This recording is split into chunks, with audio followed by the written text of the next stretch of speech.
It's time now for the best high school sports action from the WBCB Sports Network. Catch the best games from Bucks and Mercer County at WBCBSports.com and our Facebook page.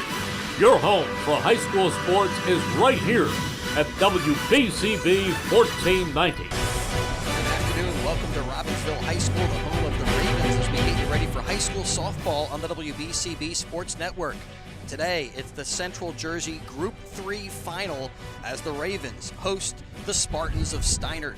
Today's game on WBCB brought to you by the New Jersey Education Association. Haldeman Ford Subaru here yesterday, here today, and here tomorrow, thanks to the Mercer County Prosecutor's Office. Thank you to Angelo Onifree, to Capital Health System, to the Revere Restaurant. Trenton Thunder helping to make portions of today's game possible. Thanks also to Team Toyota, Friends of Marty Flynn, Hyundai of Trenton, the Hamilton Township Animal Shelter, Saul Funeral Homes, along with Hamilton Township Education Association, the Italian People's Bakery, Hamilton Township Division of Health, the Trentonian, all on hand for today's Central Jersey Group 3 final. And Fish, it looks like we may be getting started a tad early. It was a 4 o'clock scheduled first pitch. 11 o'clock. What did I say? 4. Oh, yeah. We're used to that. That's muscle reflex.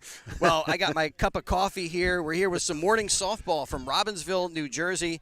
And, Fish, we'll take a look at the lineups, but these are two teams so rich in softball tradition and two teams that have a lot of history together. Absolutely. Listen, Chris, I'll let you give the lineup first as they're coming to bat, and I guess we'll just sort of filter that in as we go along. Very good. For Steinert, it's Mia Pope ready to step into the batter's box. She's the shortstop today. She'll be followed by Bianca Walsh playing second base and batting second. Sierra O'Neill hits third and plays third base with Izzy Benassi in the circle for the Spartans, and she'll be doing the pitching. And in that cleanup spot, Addison Hassan catching, batting fifth.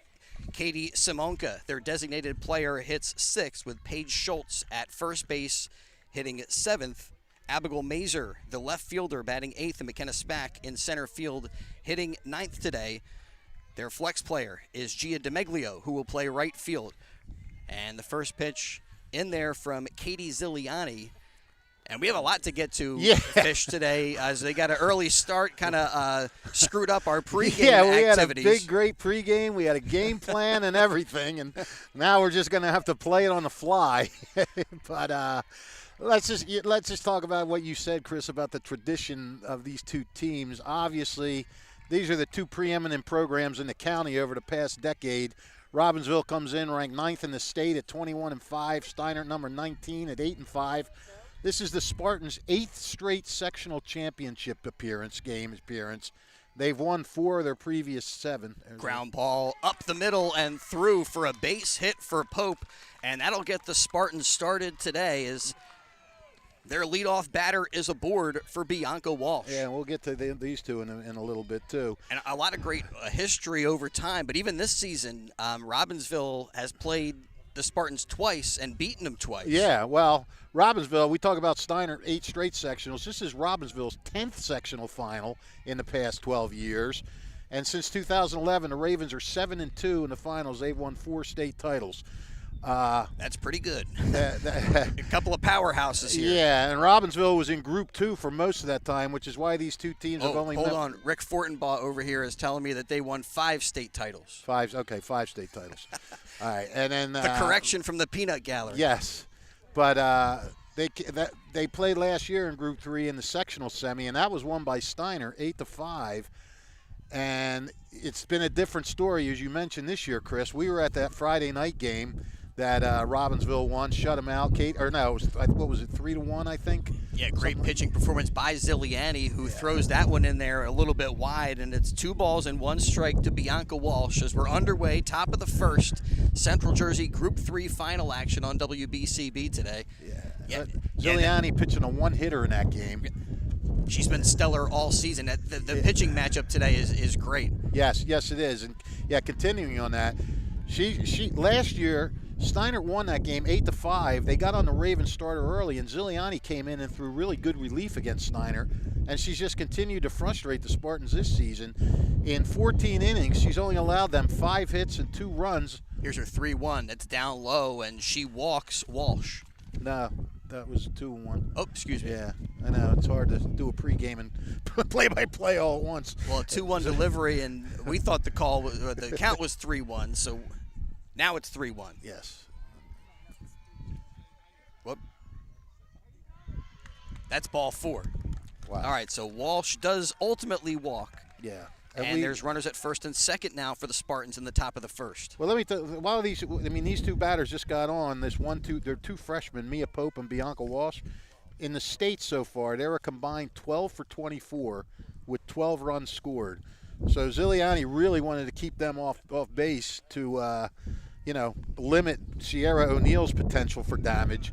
O'Neal, check this out, in the playoffs, so in the tournament, 8 for 12, 6 RBIs, 7 runs scored. Against Colts Neck, she drove in all 4 runs, had a big 3-run homer. So this is exactly what Robbinsville did not want. These leadoff hitters getting on, and Sierra O'Neal at the plate. That Colts Neck game was a 4-2 win for Steinert as they swept out the 1 seed to get here into the final game.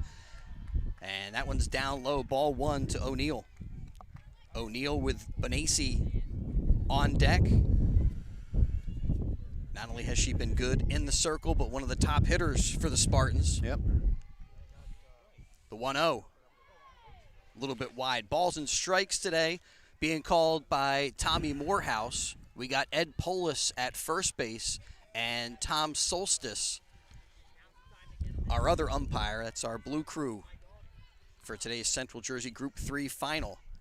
Ripped foul down the third baseline. Here, a little more on Ziliani. In this year's state tournament, Pilgrim, 22 innings. She's allowed just 2 runs and 14 hits, and she struck out 22. And she has been pitching in pressure situations the whole time. Pitched a 10-inning shutout on Wednesday against Middletown North and allowed 1 run in 9 innings in a quarterfinal thriller with Burlington Township. So you talk about stepping up in clutch situations. Another liner that's fouled down the third baseline, and O'Neal just a little bit in front of these Ziliani offerings. Right. She could straighten them out, put one in play. Might see some good things happen for the Spartans in the early going. They got 2 on, nobody out in the top of the first. Yeah, this is a big early situation. I mean, I get the feeling runs are going to be tough to come by in this game, and if you can get some early. And that's a wild pitch down in the dirt, gets past Ali, and both runners move up. So Pope now at third, Walsh at second. And yeah, you look at the scores and the outstanding pitchers in this game, Fish, it would seem like it would be a low-scoring game, and early runs could be big, but right. Who knows? This one could also be, we could see a lot of offense if the tone is set here in the top of the first. Yeah, you're right, buddy. Nothing is ever as it seems sometimes. O'Neal takes down in the dirt, and now she runs the count full. Well, now that you have a base open, she might not be too, she doesn't have to give her a fat one. But you really don't want to load the bases. Line drive and snared by Reagan Robinson at third base. A nice defensive play by the Ravens. That one right to Robinson. And a good job by Pope and Walsh to not get too far off the bases and get doubled up. 1 down here on the top of the first, and here's Izzy Benassi at the plate. Well, I'm sorry, isn't that Gallucci on third? You said it went right to Robinson. Oh, yeah, you're right. Okay, I'm sorry. I want to make sure. I got my diamond flipped around. You're right. Yeah, I want to make sure I had it right. Well, that's a big out. And, O'Neal got pretty good bat on the ball. He stung a line drive, but you're right. Went right to her, and in a way, Steinert's a little lucky they didn't get doubled off there. Mm-hmm. No question. Good heads-up base running by the Spartans just to stay put that time. That one's way up there. Ball to Benassi, and she's looking at a 1-1 count. I guess in this case we call it base staying instead of base running. Yeah. Good base staying by the Spartans. I'm always about making up new terms that no one will ever repeat. We're expanding the vocabulary of softball. Yeah. Here in the Central Jersey Group 3 final. All right, so I messed up the defense there. Let me get it right. Robinson's at first, Fowler's at second, Krebs at shortstop, and that's Gallucci who caught that line drive at third base for the Ravens. You got Walls, Tomlinson, and Attarelli from left to right in the outfield, and that one is sent out towards left, but will drift and slice foul and out of play. And then doing the catching for Ziliani is Tulin Ali. Tell you what, Galucci's got a heck of a glove down there at third, too. Remember, we saw her make some great plays in that Friday night game. They call it the hot corner for a reason, and that one was coming in hot, that line drive that she took. Absolutely. This one is sent out to center field, turns around Tomlinson, but ultimately she makes the grab, but she's deep enough that both runners will tag up on the catch and give the Steinert Spartans a 1-0 lead. Mia Pope scoring on a sacrifice fly. Bianca Walsh also tags up. She moves to third. And Benassi drives in a run. She gave that a ride, huh? Holy cow. And kind of turned around Tomlinson out there. Ended up making a good play out. Oh, she's a very good center fielder. She's made some really nice plays. I'm impressed with her every time I've seen her. And, yeah, she got turned around, but she stayed right with it, never lost track of it.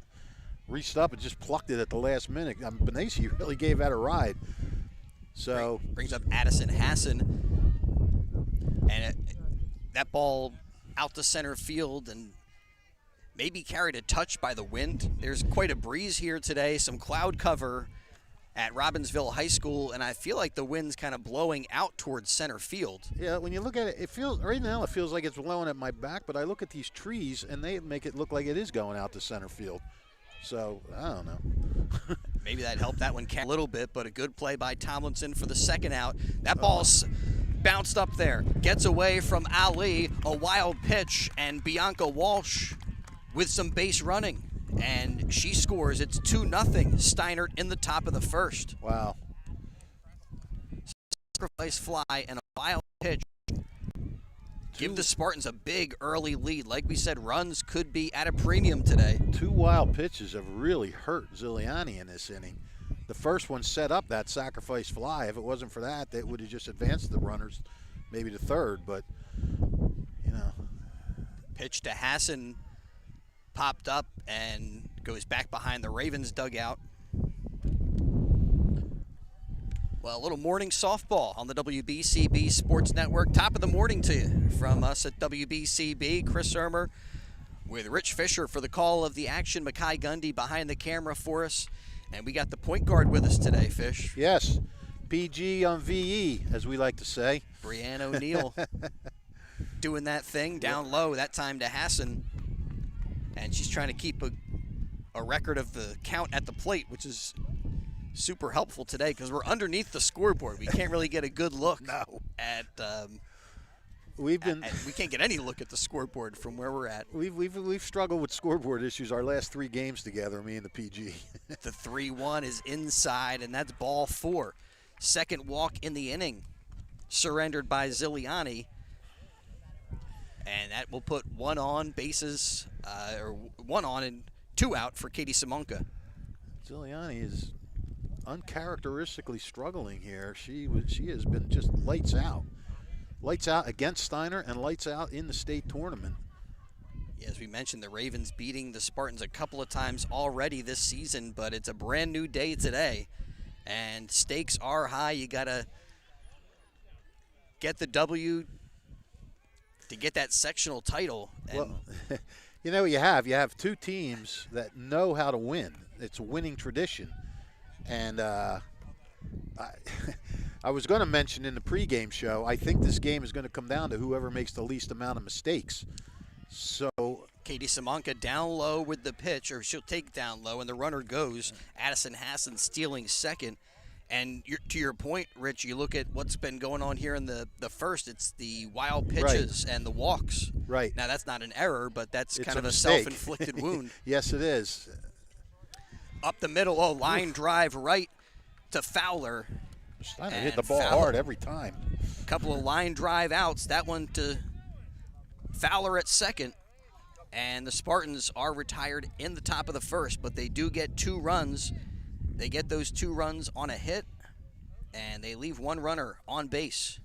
So we're through a half inning here at Robbinsville High School, and the Central Jersey Group 3 final, 2-0 Spartans with the Ravens coming to bat. And the Hamilton Township Division of Health helping to make portions of today's game possible. We thank them. They offer a variety of free services to keep you and your community healthy. It's important for everyone to stay up to date on recommended vaccines. Whether you or a loved one needs an annual flu shot, a COVID-19 vaccine, a pneumonia shot, Hamilton's Division of Health, ready to help. Are you or a loved one homebound? The division's caring nurses will bring your vaccine to you. For families that might be underinsured or uninsured, the division offers free routine vaccinations for kids, and most residents in Mercer County are able to take advantage of the free and confidential STI and HIV testing clinic. The staff at the Hamilton Township Division of Health, experienced and proud to serve the Hamilton community. Visit hamiltonnj.com/health for more info. Also find out about services and upcoming clinics. That's hamiltonnj.com/health. Stay healthy, Hamilton. And the Italian People's Bakery, proud to support high school sports on WBCB. Check out their signature location, 63 Butler Street, for the finest rolls, deli meats, and pastries. Drive by and smell that homemade bread made daily, or have them cater your next party or affair. The Italian People's Bakery on Butler Street, the place to go for the best hoagies and the finest dessert trays. Visit them again, 63 Butler Street in Chambersburg, the Italian People's Bakery since 1936. And don't forget, if you miss any of the action here on WBCB, read all about it in tomorrow's Trentonian.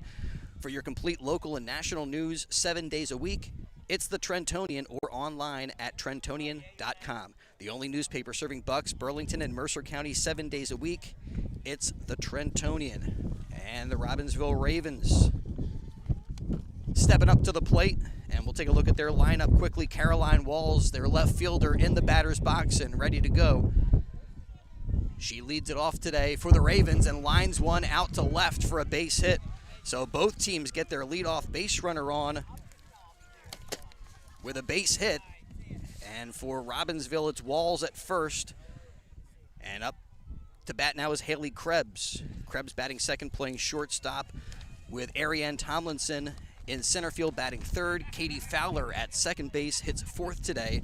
Sorella Gallucci playing third base, batting fifth. Reagan Robinson at first. And the runner goes halfway down, snap throw to first base by Hassan. But back in time is Walls, so she is safe at first. And rounding out that lineup, Tulene Ali will hit seventh and do the catching. Katie Ziliani, the pitcher, hits eighth. Abby Weiss, their designated player, batting ninth today. And their flex player is Ava Adarelli. She doesn't hit, but she's out in the field for them in right. And just to catch up here, before Walls got that hit, she was hitting .364, and she has 15 stolen bases, so you got to watch out for her. And Krebs, as a sophomore, is batting .402. She's got 37 hits, 23 runs scored, so she's got 18 stolen bases. So speed at the top of the lineup for these Ravens. That time Krebs was trying to sacrifice bunt, but it goes foul, and now a 1-2 count as Benassi winds and fires. And that sent popped up out to left field. In for it is Mazer, and she makes the grab. Yeah, that's what happened. The problem is, when I'm looking at the field and we're out here in left, I'm seeing things like flipped. I'm looking at right as left and left as right and first as third and third as first. But I think I got that one right. You're on it, pal. It'll only take an inning, and you'll be your usual smooth self. We shall see about that. It'll Tomlinson be now smooth sailing on the Mayflower for the Pilgrim. One down, one on for the Ravens. And maybe a bit off the plate. It's called a ball to Tomlinson. She'll be followed by Fowler. Tomlinson, another sophomore, she leads the team at .492. How about that? .492 as a sophomore. Great defensive player. 20 runs scored. 19 RBIs, so she's third on the team in RBIs. How many walks has she taken? She looked like she's got a pretty good eye up there. Yeah, 2-0 count right now. Tomlinson, she's only got 5 walks. She's up there to swing. Yeah, she's got 32 hits. Here comes the 2-0 delivery. A bunt attempt. They pull that back, and it's a strike. Late call, but eventually Tommy Morehouse raises the arm. Have you even noticed a lot of these umpires are big with the late call this year? We've been getting a lot. I haven't noticed a tendency towards that, but I'll take your word for it. Off the end of the bat, that time from Tomlinson and Maybe fouls it off. Maybe it's just my games. I don't know. Gets annoying. That ball hit by Krebs, that is the one drawback with being a slap hitter. Those little bloops that might bloop in for a regular hitter, they're going to be caught because the left fielder's playing so shallow, and same thing here. And a called third strike. Tomlinson rung up. There's 2 down in the bottom of the first, and that's a big second out. So with 1 on, Katie Fowler steps up to bat. And quickly we'll take a look at the Steinert defense. Schultz at first, Walsh at second, Pope at shortstop, and O'Neill at third base, with Mazer, Spack, and DeMeglio from left to right in the outfield. And then you got Addison Hassan doing the catching for Bonacy. Delivers a first pitch strike. And Bonacy hasn't really been tested in the States, like tight games, as much as Ziliani has. The first 2 games for Steiner were complete blowouts. But in that Colts Neck game, she was in and out of trouble that whole game. That was a pressure cooker, and she responded well. 1.42 ERA and 149 strikeouts in 148 innings this year. Bonacy getting them to that upset win. Yep. And doubling up Colts Neck, the 1 seed in the process. I consider that win an upset just only by seeding only, you know. I mean, when you get to this point, all these teams are just as good as each other. 2-1. That's going to fall in for a base hit. Out to center field, scooped up there by Spack. And stopping at second is Walls. So first and second after Katie Fowler singles and brings Sorella Gallucci up to bat with 2 on and 2 down in the bottom of the first. Robbinsville trying to respond to the 2 runs plated by the Spartans in the top of the inning. Fowler, by the way, the only senior in this lineup. She's hitting 400 now. She's over 400, but she's had to lead by example and performance this year, and we'll get a little more into her a little later. Gallucci rips that one foul. And when you look at a lineup that has only 1 senior and is in the Central Jersey Group 3 final, you say, wow, good things to come for the program, but also speaks to kind of the tradition, the expectations that are there. Right. I mean, the numbers are a little down for Robbinsville's program, though, as in the past years when they were just funneling them in from that Little League program, but still the talent is just still ridiculous. The 0-1, maybe a little bit inside. Tough for us to see the strike zone from out here. Yeah, we're not going to be questioning balls and strikes too much. But it looked like Hassan Gallucci kind of moved back a touch. Felt like that was on the inside part of the inside to her, and it was up. Gallucci hit obviously on that one. 338. Gallucci's hitting. Had a big RBI hit against the Spartans in that first game they played. I mean, these 2 teams know each other so well. So when as Bonacy sets and fires, popped up in foul territory, looks like there is a play for Mia Pope, and the shortstop makes the play. Nice catch on the pop-up in foul territory.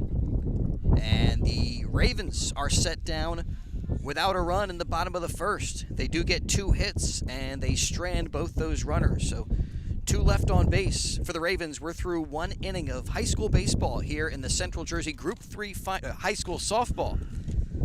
Brienne just gave me she's like, she cringed. She said, oh my gosh.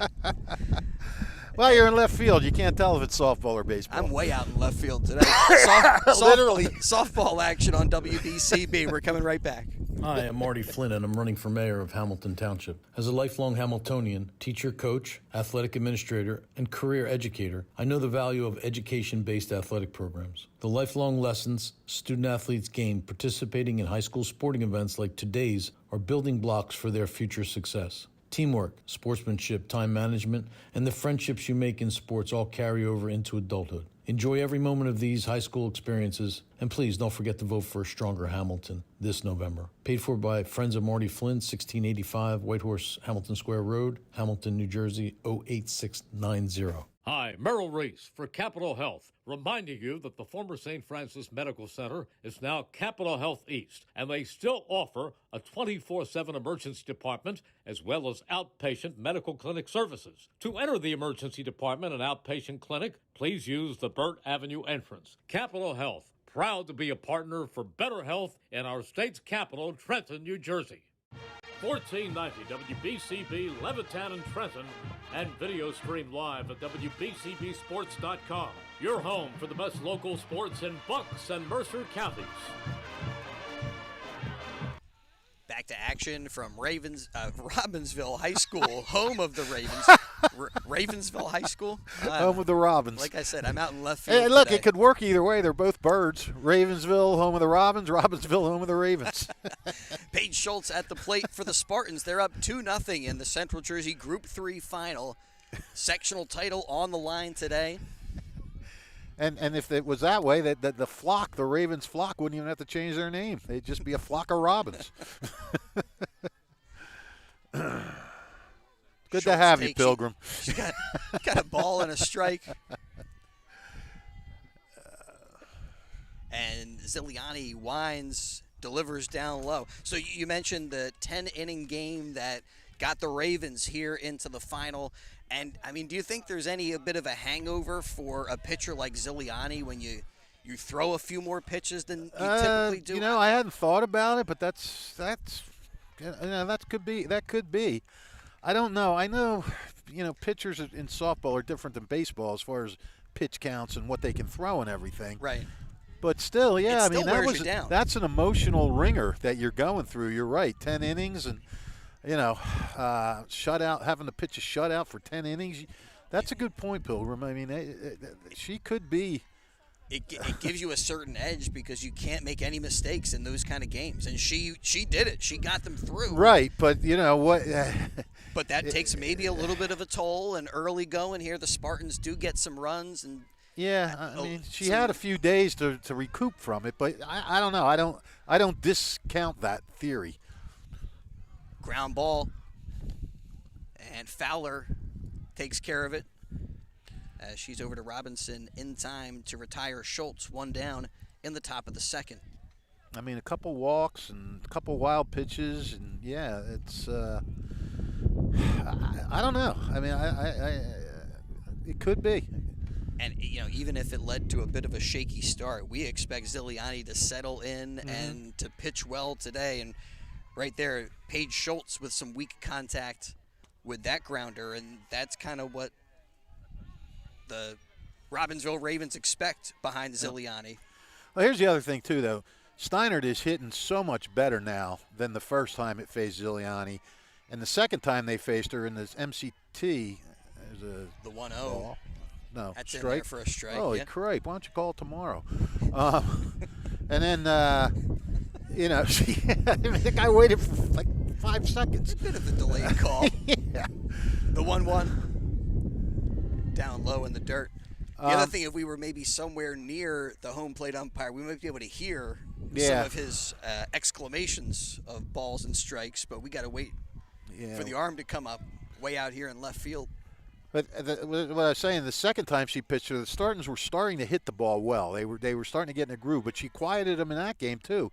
Since then, though, Steinert has not lost, and Jen Melker, the Steinert coach, credits that loss for being the spark. She said, "Hey, maybe we had to step back and say, what's going on here? Why are we losing games like this?" And since then, they've been unstoppable. 2-2 pitch, a little low, and the count full to Mazer. She's got McKenna Spack on deck. So you got the 7, 8, and 9 batters in the lineup for Steinert. It's interesting, Pilgrim. The walk. And another walk, the third surrendered by starter Katie Ziliani. And a one-out base runner for the Spartans. In the 2 years that Steinert won the state championship, 2016, 2018, they lost to Robbinsville in the county tournament both times.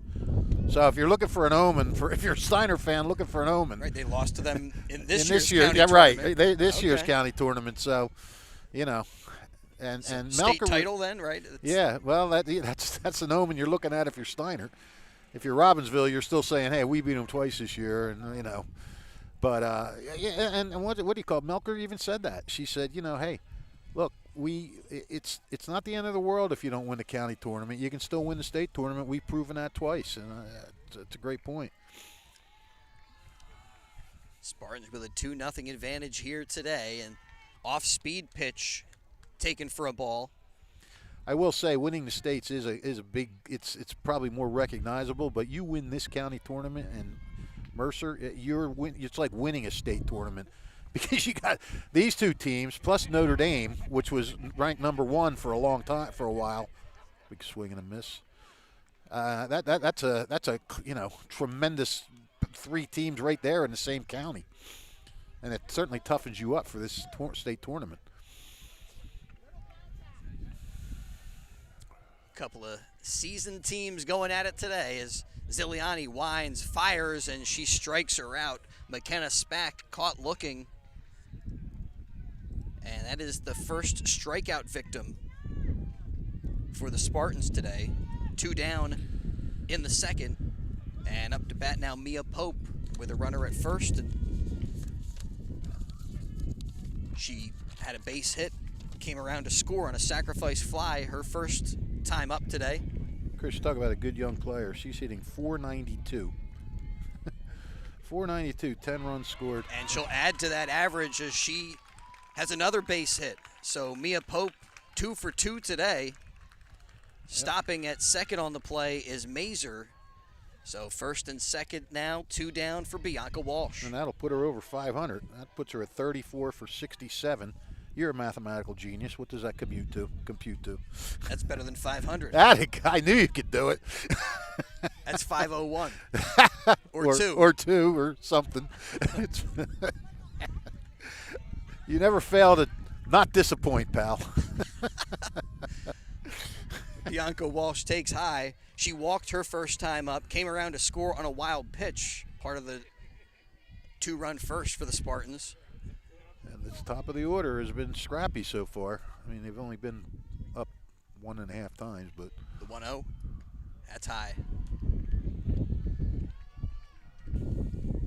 2-0 count to Walsh, and she's got the dangerous Sierra O'Neill waiting on deck for the Spartans.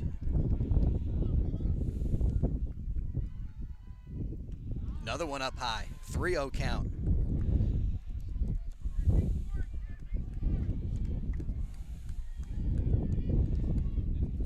As you said, second time through for the lineup now, seeing Ziliani. Yeah. And Walsh, I think she's going to keep the bat on the shoulder here on this one. She does, and it's high, up at kind of eye level. She works the walk. Man, she was given a walk there, a 4-pitch free pass. Yeah, there was no work involved. And loads the bases. That is not what you want to do with Sierra O'Neill coming up. However, you look in the circle for the Ravens and you say, you know, Ziliani, focus in on this batter. She's one of the top pitchers in the area. She's got 2 down, and even though the bases are loaded, if she can make her pitches, last time she got O'Neill to line out to third, a well-hit ball, but right into the Ravens' defense. And O'Neill came into this game hitting .545 with 5 home runs and 39 RBIs. So that spells danger right there. And she's come up again with big chance to do some damage. And takes low. Suddenly Ziliani cannot find that strike zone. And we saw Walls a little bit ahead of some pitches, and it seems like they're playing her to pull. They move left fielder Caroline Walls over a little bit. Yep. 1-0 pitch up high. Oh, she's missing by a lot, Chris. Although you saw that yourself. She bounced it, and then she threw it way high. Got to watch out for another wild pitch here. And not typical of Ziliani, she's already walked 4. And that's another one that's upstairs. Now, do you give your best clutch hitter the green light here at 3-0? No. No, you wouldn't? Okay. Not with bases loaded and Ziliani struggling to find the plate right now. I think I agree. But boy, she can really do some damage if she gets a pitch she likes. Here is the 3-0. And that's ball 4. So O'Neill with a walk, and that drives in a run. Now that's for the Spartans. 2 straight 4-pitch walks. Abigail Mazer crosses the plate. It's 3-0 Steinert. And you know what? I got to give O'Neill credit there because she likes to swing the bat and drive in runs with her bat. So to stand there and take 4 pitches and not get anxious, that's pretty good discipline, you know? And the 4th ball that came in was close. The was other ones close. were not really close pitches. Like as No. anxious as you're going to get, you can't swing at stuff that's so right. up And I tend to agree with you. I think she did not have the green light there. I think she was told to hold because if she did have the green light, she might have gone after that. So now 3-0 Spartans in front, and Izzy Benassi in the batter's box. She helped plate a run with a sacrifice fly her first time up, and takes a strike to start this at-bat. I don't think we've even mentioned it yet that Steinert is the defending Central Jersey champion, the Group 3 champion. Like we said, they beat Robbinsville in the semifinals last year. The 0-1 up a little bit, a ball and a strike to Benassi. Steinert made it to the state finals actually before losing. Spartans threatening for more in the top of the second. Loaded bases. Here comes the pitch. It's low. 2 balls and a strike. And they just met with Ziliani in the circle, and I'm sure part of that message is, trust your defense. Right. Relax, throw strikes. That's low. Whew. You just hope she's not in her own head right now, you know? Sometimes that happens when any pitcher, baseball or softball, starts finding control issues. It can feel like an avalanche coming down. Yeah, you just feel like, she needs a strike here. 3-1. In there, at the knees. Ooh. At the and knees. The count runs full. Everybody out here from Steinert is screaming at the about shins, that they're call. saying that. Yeah, it looked low to me. Well, let's see if she can take advantage of this now. Benassi waving the bat around. Fouls this one off her foot. Ouch. Ooh. Yeah, ouch is right. And she limps around a little bit, trying to shake that off. And home plate umpire Tommy Morehouse will come out, do a little house cleaning just to give her some housekeeping. More house cleaning. Stick with us, folks. The puns are never ending. Shake off that foul ball. And thank God Billy's not on the air with us. It would be. He's always got the jokes. Oh, yeah. He thinks. He's a punny guy. See what I did? The punny guy? I see that. I see he's taking you under his wing. Fly ball out to center. In for it is Tomlinson, and she makes the grab. A big third out there, and Ziliani strands the bases loaded, but the Spartans do get another run. They make it 3-0 as they walk a run in. Let's see. One hit in that inning. Yeah, one hit, yeah. One inning. They leave 3 on base. We're through an inning and a half. Central Jersey Group 3 final action, and the Spartans are in front 3-0.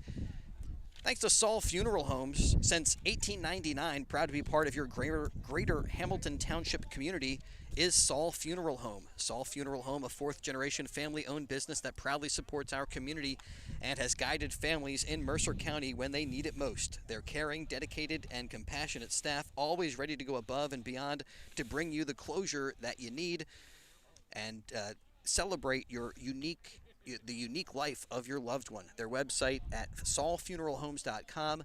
saulfuneralhomes.com. Proud to sponsor today's game, and they hope you're enjoying the action. All right, so we're in the middle of the second. Are we supposed to do our adoptable pet thing? All right, we got that. We got the adoptable pets with us. Portions of today's game made possible by the Hamilton Township Animal Shelter and our pets of the game. If you're looking for a loving pet to add to your family, consider visiting the Hamilton Township Animal Shelter, 2100 Sylvan Avenue. All right, here are our adoptable pets of the game. Sheba, a 4-year-old spayed female. Sheba, an energetic, playful gal, ready for fun and games, exuberant, high energy, will benefit from a family that can take her on hikes and excursions that will sap some of that energy. Instantly friendly when greeting new people. Sheba, a social and curious dog, and also snarky and easily frustrated. Sheba might be able to have some dog friends if introduced properly, with gradual introductions and low-key playmates. Sheba would be best as the only dog in the household. That's our adoptable pet, Sheba. And here's our feline, Lilith, a young, sweet, petite, curious kitty who's looking for a quiet home where she can feel secure and happy. She's lived with other kitties in her previous home, but prefers to be a single kitty. She'll make a happy little housemate for a lucky adopter. The Hamilton Township Animal Shelter, open Monday through Saturday from 10:30 a.m. to 3:30 p.m. Thursdays are open till 7 and closed on Sunday. Learn more, HamiltonNJ.com/animal shelter. HamiltonNJ.com/animal shelter.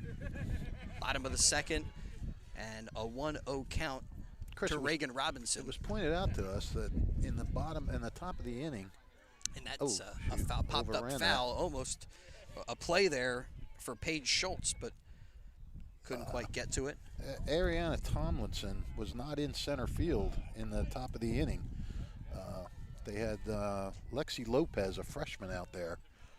So make that defensive change. You think Tomlinson's coming back in? I'm wondering if maybe she hurt. Remember when she twisted around looking for that fly ball? I don't know if that had anything to do with it or what could have possibly happened, but God, you don't want to see that. I mean, she is such a two-way threat. 1-2 count for Robinson. She'll be followed by Ali and Ziliani here in the second inning. You get that sweatshirt on there, Fish? Not yet. Takes up high, and 2 balls, 2 strikes. Wind keeps blowing it when I try to put it on. I feel like, remember, you know, when they had the Phillies games and they show those idiot people that can't get their rain things on that they hand out? That's what I feel like. Like there should be a camera on me showing how futile I am. Foul ball, and the count stays 2-2. We'll just talk about how futile you look. Thank you. And people can create their own mental picture. Yeah, you can create the picture for them. 2 balls, 2 strikes to Robinson, her first time up here in this Central Jersey Group 3 sectional final. And with a time called.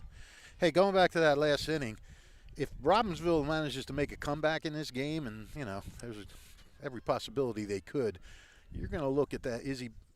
Ground ball at short.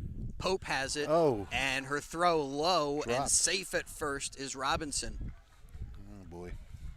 Schultz couldn't handle the toss. Yeah, and there's one on. Yeah, it did. She didn't have to dig it out. It was just low, but she just dropped it. She's scoring that one an E3. E3, yeah. And with one on, nobody out. Here's Tulane Ali. If they come back to that, if they come back, it's going to go back to that last inning, and she's 3-1 on Benassi with the bases loaded, about ready to walk in her second run. She gets a questionable call on 3-2 and then gets the out. Huge out. And that stopped it from that inning from maybe just exploding for Steinert. So that could be something to look back on if Robbinsville can rally back. Yeah, it did have a potential for being a huge inning for the Spartans. Instead, they only get one, but they add to their lead. 3-0 our score. And at the plate now, Tulane Ali with one on, nobody down. Bounces that one to short. Pope to second. They get one there. The throw to first, not in time. Paige Schultz, not sure if she was pulled off the bag a little bit. The throw was high, but they don't get the double play. They do force out the lead runner. So Robinson out at second on a 6-4 put out. And then Tulane Ali safe on the fielder's choice. So she's at first with one down. Abby Mazur thought they had a double play. She out here in left field, thrust her arms in the air triumphantly.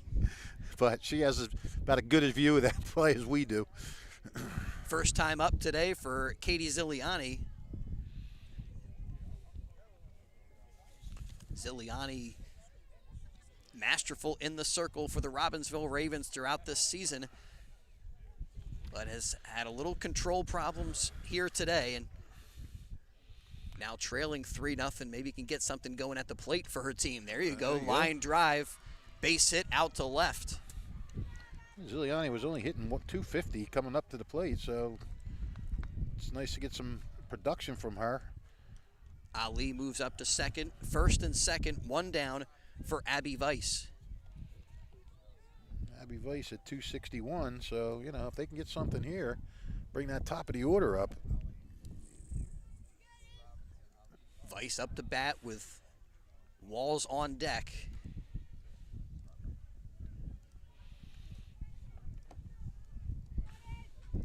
And for Robbinsville, now you got 2 on, 1 down. You're trailing 3-0.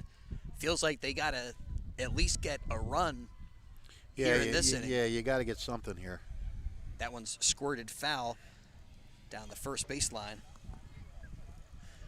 This game not zipping along at usual softball pace, I will say. A lot of base runners, a lot of traffic on the bases. A lot of traffic in the stands. This is a packed house here. The whole outfield fence is lined with people. Benassi delivers high. This is big. Neighboring towns. And as you chronicled before we got to the first pitch, the history between these two programs, these two teams.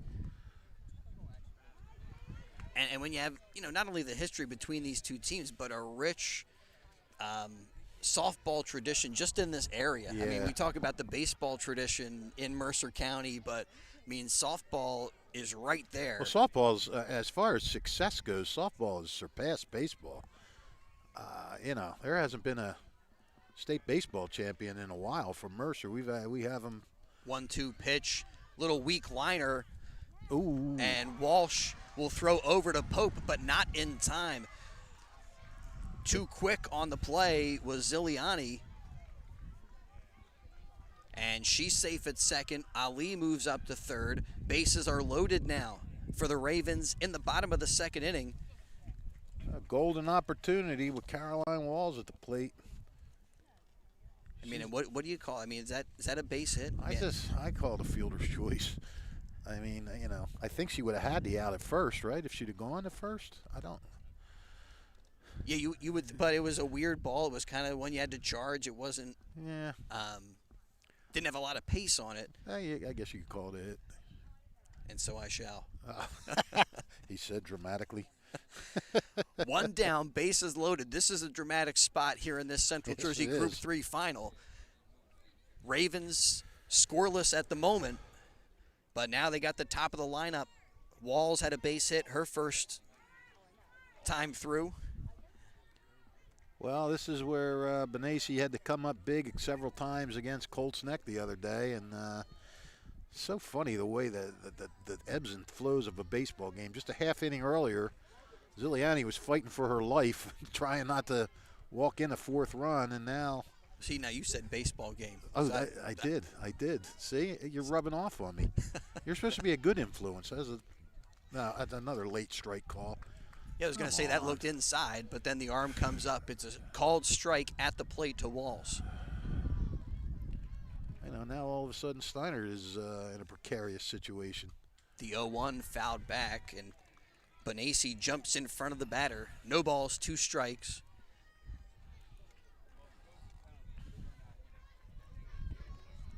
Now you want to maybe not waste a pitch, but you certainly don't need to give Walls anything too good to hit. Right, exactly.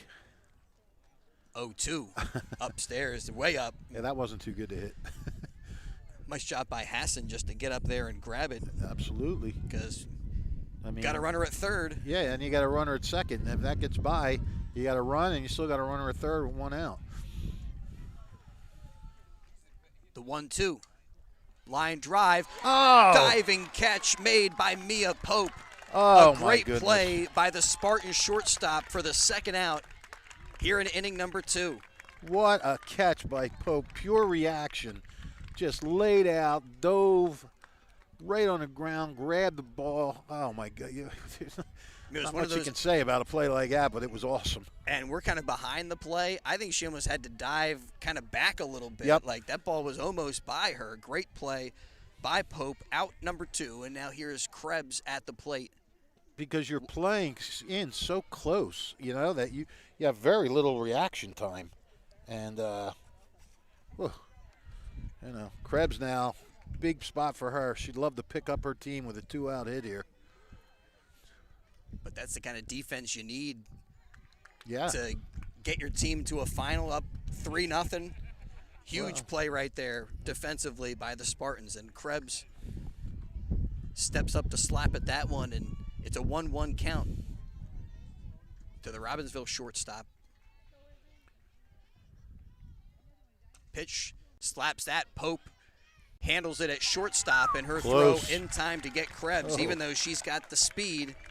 Pope, good enough, and Pope responsible for all of the outs, right? She had a 6-4 put out Right. to get Robinson at second, and catches the line drive on a terrific diving catch, and then retires Krebs on the grounder 6-3. And the Robbinsville Ravens are retired in the bottom of the second without a run, and it's still a 3-0 game. No runs. They get 2 hits in the inning, and they leave the bases loaded. So over the first 2 innings, Robbinsville, they've left 5 on base here in the Central Jersey Group 3 final, and they trail it 3-0. We're coming back in just a moment. This is Merrill Reese reminding you that Haldeman Ford Subaru on Route 33 in Hamilton Township is more than just a great place to purchase a new Ford, Subaru, or pre-owned car or truck. Their collision and service centers services all makes and models and specializes in fleet service. Haldeman's Collision Center is renowned for their work. It's a state-of-the-art facility, all insurance accepted, free estimates and loaner cars available, and one of the friendliest staffs around. From small dents to major repairs on any make or model, it's Haldeman Ford Subaru Collision Center, Route 33 in Hamilton Township. They're good! This is Angelo Weiner for your Mercer County prosecutor, and I'd like to take this opportunity to wish all of our Mercer County student athletes the best of luck, and also urge parents to stay involved in your children's school activities. Extracurricular events are a great way to keep your sons and daughters focused, and it does not have to be athletics. They can be involved with the drama club, the school band, even the debate team. An involved student today has a brighter future tomorrow. This message is brought to you by the Mercer County Prosecutor's Office, and I hope you enjoy today's game. High school softball in the morning for you on the WBCB Sports Network, and it's a big one. Stakes are high today. Central Jersey Group 3 sectional title on the line. Spartans in front 3-0 after 2 innings, and their catcher Addison Hassan in the batter's box, ready to go as Ziliani winds and fires. Ball is popped up and drifts foul out of play over the Ravens dugout. And in case you're wondering, the winner of this game will play, I think, on Tuesday, the winner of the Morristown Shawnee game between the South Jersey Championship. Are they also, do you know if they're playing at 11 as well? Yes, they are. They're playing right now. I mean, that's one of the things that I like about the tournaments, when the teams kind of play at the same time. That's a line drive out to left and will fall in front for a base hit. Hassan aboard. Second time today that the Spartans get their leadoff batter on base. Yep. And always up big. the bat, Katie Simonka.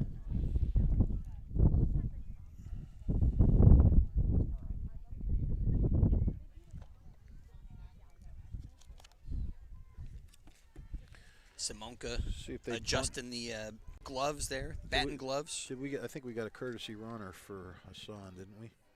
Might be Brooke DeWitt. She usually comes in to run. Ball taken down low. Yeah, it looks like a number 24, Brooke DeWitt out there. Good eye.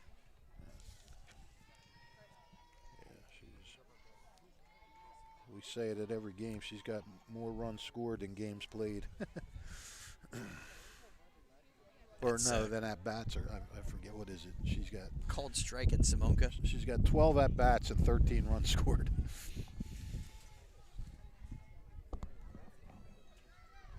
1-1 count. Ziliani delivers high. Yeah, I was looking at like a MLB post about a guy who never had plate appearances, but he was just a runner. And I think he scored like 30 runs in a season. It sounds similar to DeWitt. Was that Herb Washington for the A's? Could be a little weak pop-up. Out of the circle comes Ziliani and makes the catch. 1 down. Yeah, I remember they had a big track star, and Charlie Finley brought him on the team just to pinch run. It might have been Herb Washington. That sounds right. Yeah. He didn't, and I don't think he lasted the season, but No. it was kind of a gimmicky thing, and he got out there, stole some bases, scored a bunch of runs, but never batted. And I think the thing about him was the stat line pretty unique. He was fast, but he wasn't what you would call a good base runner, you know? Right. He never played baseball, so, yeah, he could run fast, but it's a little different when you're trying to cut the bag and everything else. All right, we got a pinch hitter coming up for the Spartans. Riley McCallajak, it looks like. I was hoping you would have a better I think that's what it is, McCallajak, I don't know. A better go at that name. Sorry, buddy. I think it's Mikhailovic. Okay.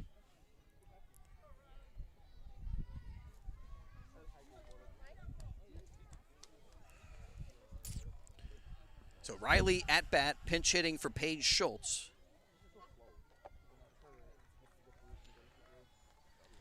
Interesting early pinch hit situation here.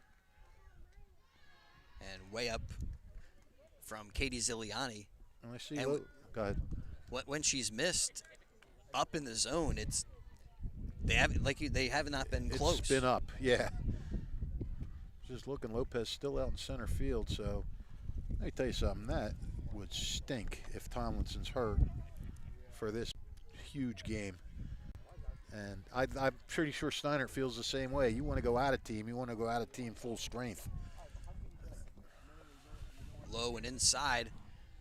And a 2-0 count. Stinks for Robbinsville. Stinks for us because I like to watch her play. Doesn't stink for Steinert.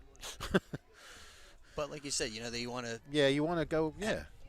You don't want to have prove that you're the best against the best. Right. You don't want the other team to have a little excuse. Oh, no, I know Robbinsville would never make that excuse, but 3-0 pitch in there.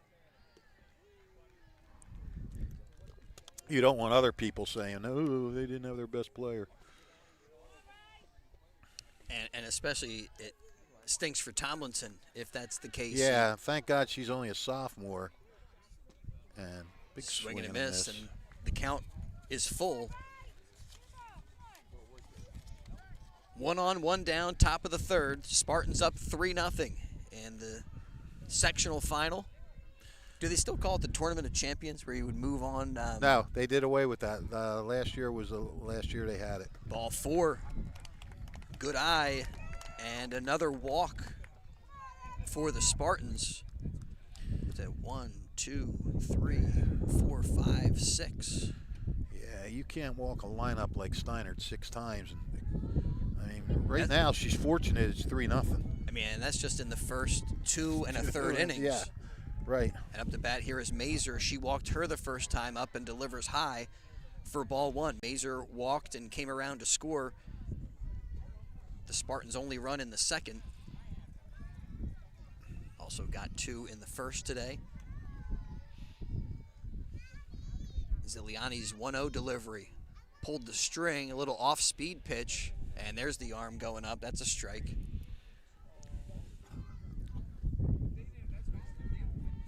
I've learned to be patient. Yeah, you got to be. Strike call. They're coming. We think. Just might be a little later than you expect. That's down low.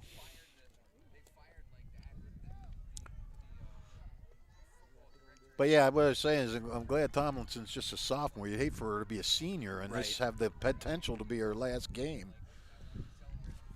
Sure curious as to what happened to her. That one also up a little bit. Ball 3.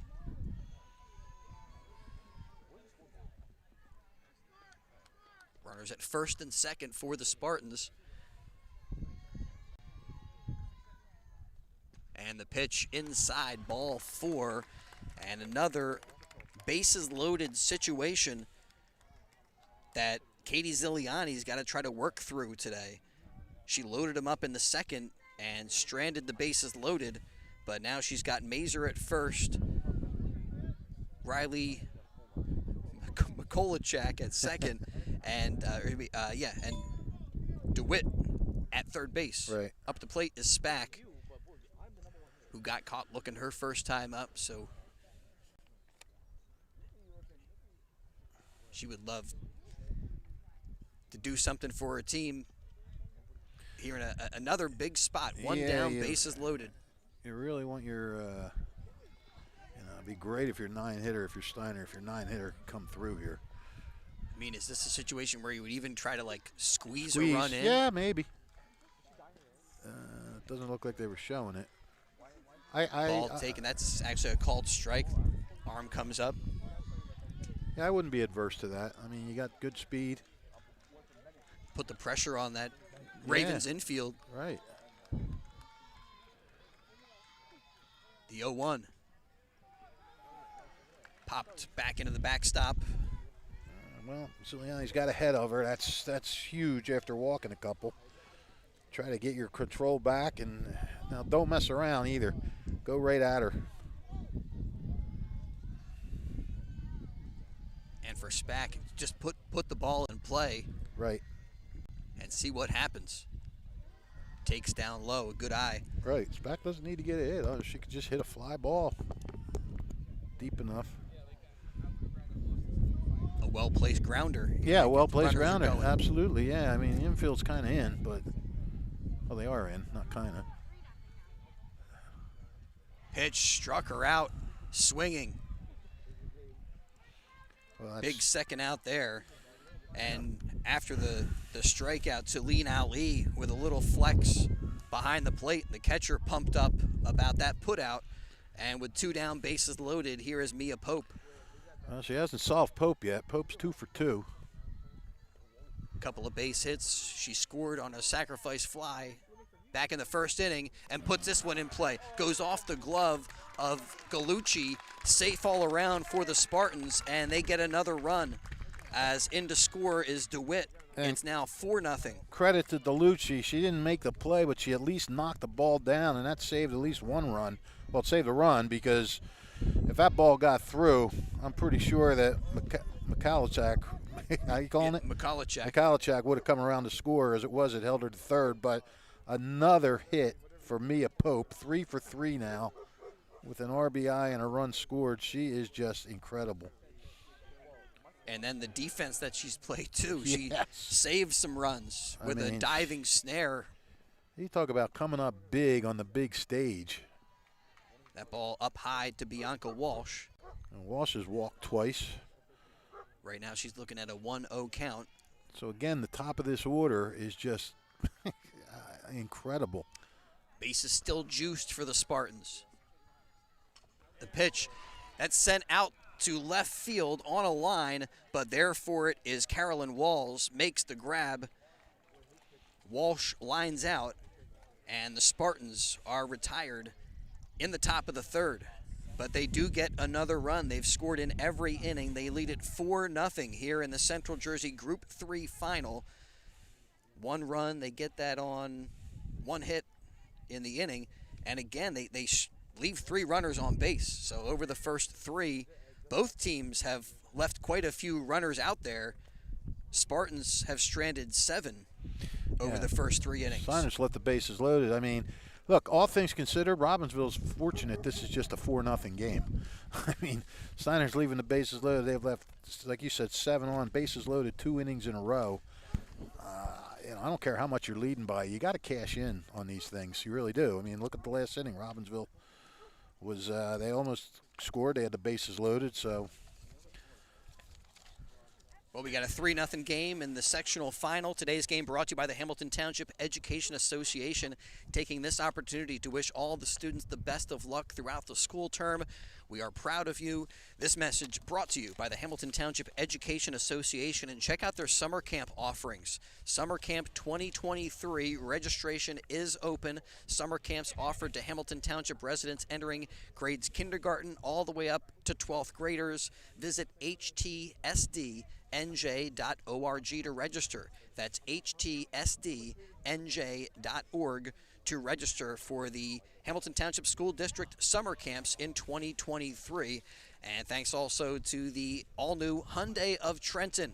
They have the car inventory in Mercer and Bucks counties ready for immediate inventory and priced from $2,000 all the way up to $200,000 and all price points in between. The all-new Hyundai models, pre-owned cars and SUVs from BMW, Audi, Cadillac, Ford, Chevy, and other models. Hyundai of Trenton, the inventory ready for immediate delivery. The area's newest auto dealer with cars in stock at 1655 North Olden Avenue in Ewing Township. Bottom of the third. And the Lexi Lopez up for Tomlinson. Lopez this year, 32 at bats, 11 hits. She's hitting 344. So she's got some production going on. 8 RBIs. fouls that one back into the screen. But by the way, congratulations are in order for Robbinsville head coach Christine Levering, who got engaged, from what I could tell from Facebook, over Memorial Day weekend, I think. But she is engaged, so congratulations to Christine, former great Ravens athlete here. That's awesome. Yeah, it is. When's the date? Oh, called third strike. I don't know the date. Lexi Lopez. I don't even know who she's marrying. I just know she's engaged.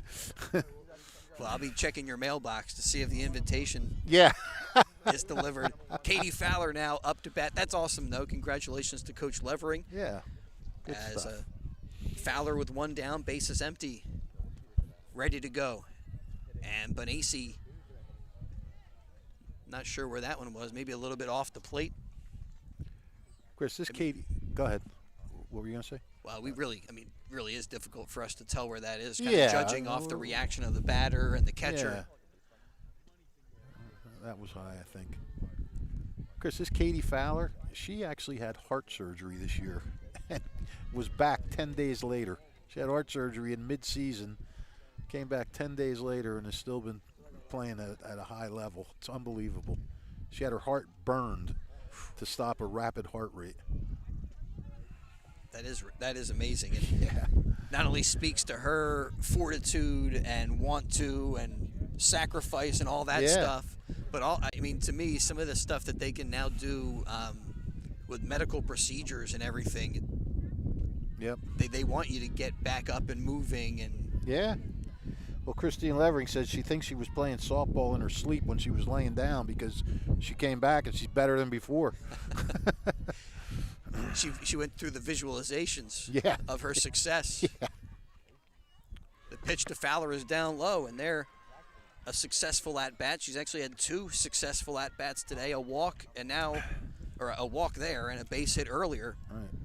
So with one down, she's at first for Gallucci.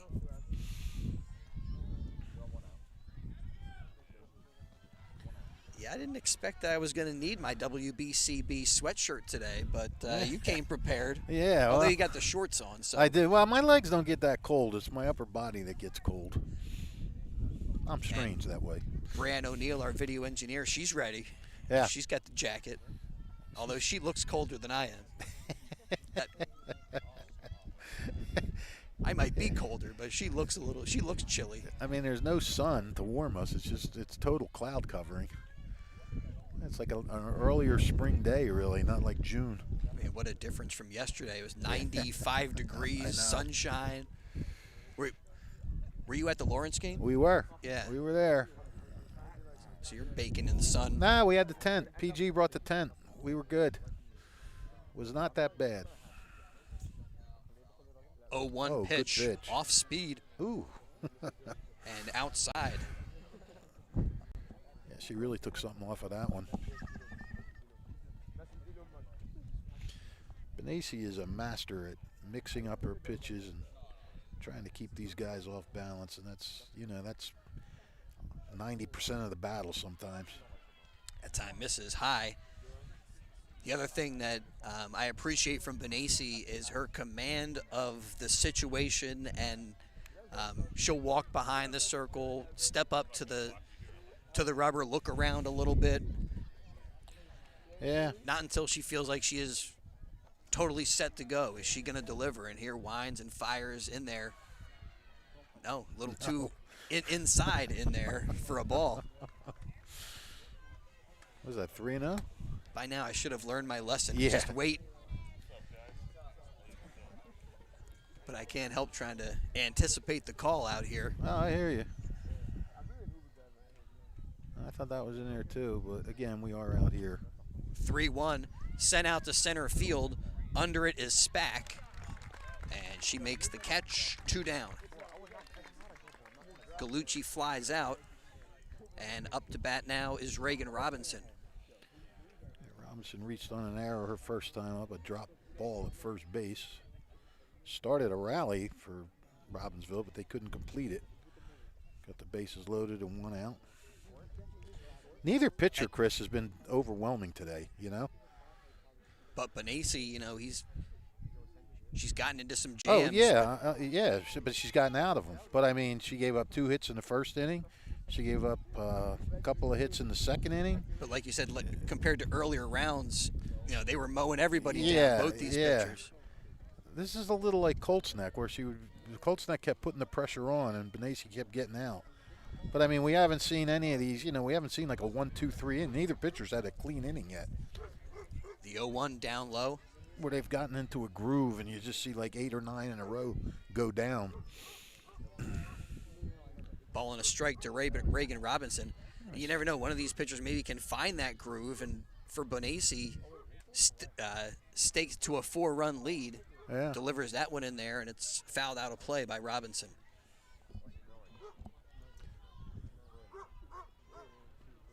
Looks like the Hamilton Post 31 American Legion team is coming over from practice to watch this game, support their Steinert classmates. Taking a sectional title here, a sectional final between these two teams. Yeah. Benassi winds, fires, ground ball, bounces up to Pope, and she stays with it, throws, not in time. It's amazing. We see Pope make so many big plays. You're a little shocked when she fumbles one. And nearly got Robinson anyway, but a little late, and now there's 2 on for catcher Tulene Ali. Ali reaching on a fielder's choice her first time up, got stranded at third. Every inning's been a battle so far for Benassi. It's the 3rd inning, 3rd time. That one's lined out to center. Back for it is Pope. She reaches up and makes the grab. This will be Spack. Pope's been making so many plays, but that was out to center field. McKenna Spack makes the grab for out number 3. A nice play there. Tulene Ali gave it a ride. Yeah, she did. But again, the Robbinsville Ravens are turned away, this time in the bottom of the 3rd. And it remains a 4-0 game here in Central Jersey Group 3 action. We're coming back with more on the WBCB Sports Network. Hi, I'm Marty Flynn, and I'm running for mayor of Hamilton Township. As a lifelong Hamiltonian, teacher, coach, athletic administrator, and career educator, I know the value of education-based athletic programs. The lifelong lessons student-athletes gain participating in high school sporting events like today's are building blocks for their future success. Teamwork, sportsmanship, time management, and the friendships you make in sports all carry over into adulthood. Enjoy every moment of these high school experiences, and please don't forget to vote for a stronger Hamilton this November. Paid for by Friends of Marty Flynn, 1685 Whitehorse Hamilton Square Road, Hamilton, New Jersey, 08690.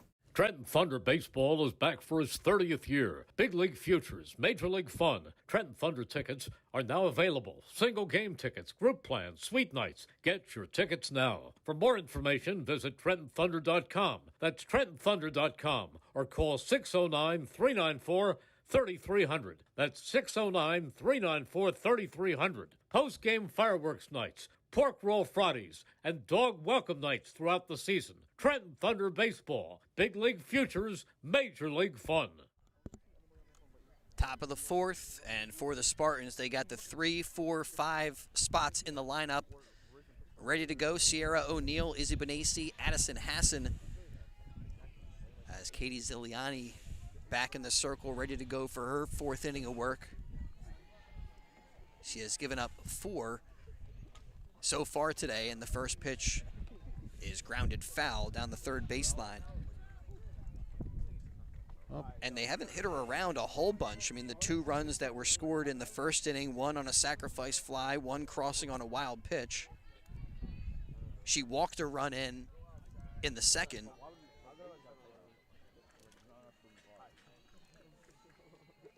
And let's see, they walked the run in the third too. Yes, indeed. No, Mia that was Pope Pope. single. Yeah. Pope with the RBI.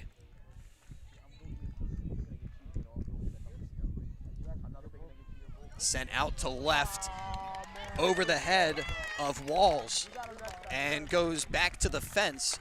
Extra bases for Sierra O'Neill. She starts off the fourth with a double to left field. Well, that's why it's good to have Sierra O'Neill leading off an inning. She gets hits like that with runners on, and it's trouble.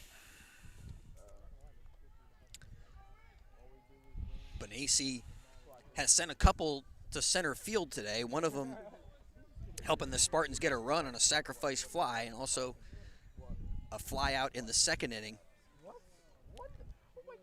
So third time through now, seeing the pitcher. A ground ball bounces up, a high hop for Krebs. Her throw in time at first, and then they throw back to third, and the tag out is good. Sierra O'Neill gunned down.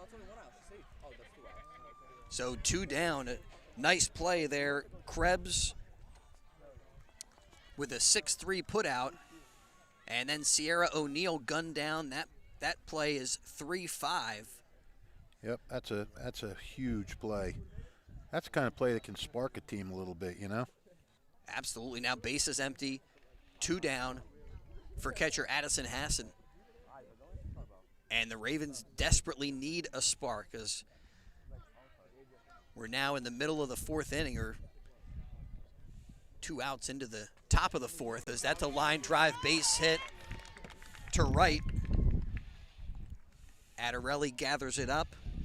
Big But day for- Hassan with a solid shot. Imagine if that double play wasn't there. Exactly. That's play becomes bigger than ever now. Hassan having a big day. 2 for 2 with a walk. And again, they put Brooke DeWitt to run for Hassan.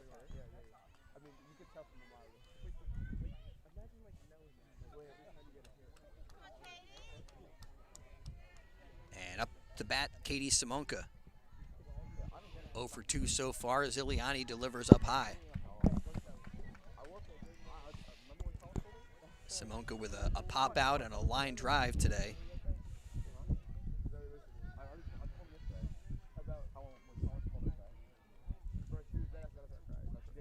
Ball down low. Hey, want to send out congratulations and best wishes to our homie Mike Warren, who got the Trenton Thunder season started last night. I think he was there, was it last night or 2 nights ago, but they had a sold-out crowd. Oh, very good. A Well, that's not 7-1 good. win. That's not good for Mike. That A means there's bouncer less. up the middle, Got it. and Krebs takes it to second unassisted and gets Addison Hassan, forces her out there. So Simonka and the Steinert Spartans retired in the top of the fourth, and the first time here today they are retired without the benefit of a run. Turned away. They do get 2 hits, and they leave 1 runner on base. And so we are through 3.5 innings of Central Jersey Group 3 final action. Spartans with a 4-0 advantage. And today's game brought to you by the all-new Hyundai of Trenton. Cars priced from $2,000 to $200,000. Everything in between. SUVs, BMWs, Audi, Cadillac, Ford, Chevy. The area's newest auto dealer with cars in stock at 1655 North Olden Avenue in Ewing Township. And thanks also to the Hamilton Township Education Association. Check out their HTSD pop-up schoolhouse events. They're happening in August 9th at Yardville Heights Elementary, August 15th at Sunnybray Elementary, August 23rd at Kistart Elementary. The event going to be from 3 to 5. August 29th at Cooser Elementary. That's going to be from 4 to 6. Meet teachers and staff, learn about community resources, and more. These are HTSD pop-up schoolhouse events happening in August. Learn more at htsdnj.org. Check out their summer camp offerings there as well. Registration open. Summer camps offered to Hamilton Township residents from kindergartners all the way to 12th graders. htsdnj.org. And thanks also to Saul Funeral Homes for helping make portions of today's game possible. SaulFuneralHomes.com.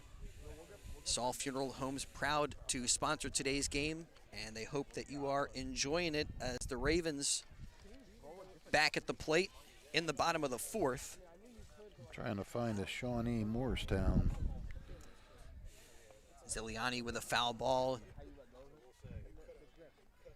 Bonacci rocks back, fires the 0-1. A little bit high, a ball and a strike. So the 8, 9, and 1 spots in the Robbinsville lineup in the bottom of the fourth. Ziliani, Weiss, and Walls. Bonacci kicks and fires, and it's tipped foul for strike 2.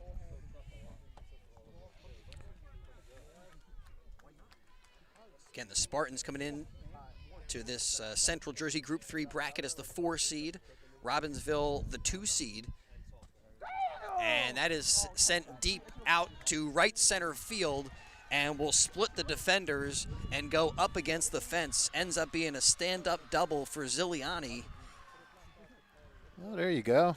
And just spent in the right spot there. Spack and DeMeglio couldn't quite get to it. Yep. And with one on, Abby Weiss up to bat. Both came close, but neither close enough to get a glove on it. And again, it's just a third out of 4 innings that Robbinsville's gotten their leadoff runner on. It's put the pressure on their starter, Bonacci. She's been up to the task so far, but call on again here in the fourth to deal with runners on base. Last time up, Weiss with a base hit. Robbinsville, if they could just get one run, just start, chipping away here, it'd be big. I mean, obviously, they'd like to have a big inning. But, you say, we got the 8, 9, and 1 batters here in the inning, Rich, but those are the 3 spots in the lineup that have been the most productive. Right. Those spots and Katie Fowler in the cleanup role. Yeah. Bonacci kicks, delivers, and it's poked foul and goes off the Ravens dugout. And again, you go back to that last inning, that double play, that was really big. I mean, because that would have been a run if they didn't get her going to third. Next batter singling. Wow, and that was a real close bang play over there as well. Yeah. And tagged just ahead of the runner. Yeah, Steinert has really up there. Steinert has 4 runs, but they have squandered a lot of opportunities. And Robbinsville. Well, to some degree, that's a story for both these teams. Yeah, Robbinsville's got 7 runners left on as well. So Steinert's left on 8, Robbinsville's left on 7. At least, and Steinert at least has gotten a couple across. Bonacci strikes her out. Weiss with a swing and a miss. And there's one away in the fourth. Not a ton of strikeouts for Bonacci. I think that's just her third. Third, you're correct. But she's kept them scoreless, and Getting now she'll outs. work to the top of the lineup. Here's Walls. Getting outs when she needs to. And Walls has a single, and she was robbed of a hit by Mia Pope on a great diving catch. Gives the old sidestep to slap at that one. Yep. Takes ball 1. No, takes strike 1, excuse me. It's a roller coaster ride. Ooh, just foul. Little spinner. Yep. Foul ball from Walls. Ziliani at second. She's there off of her leadoff double.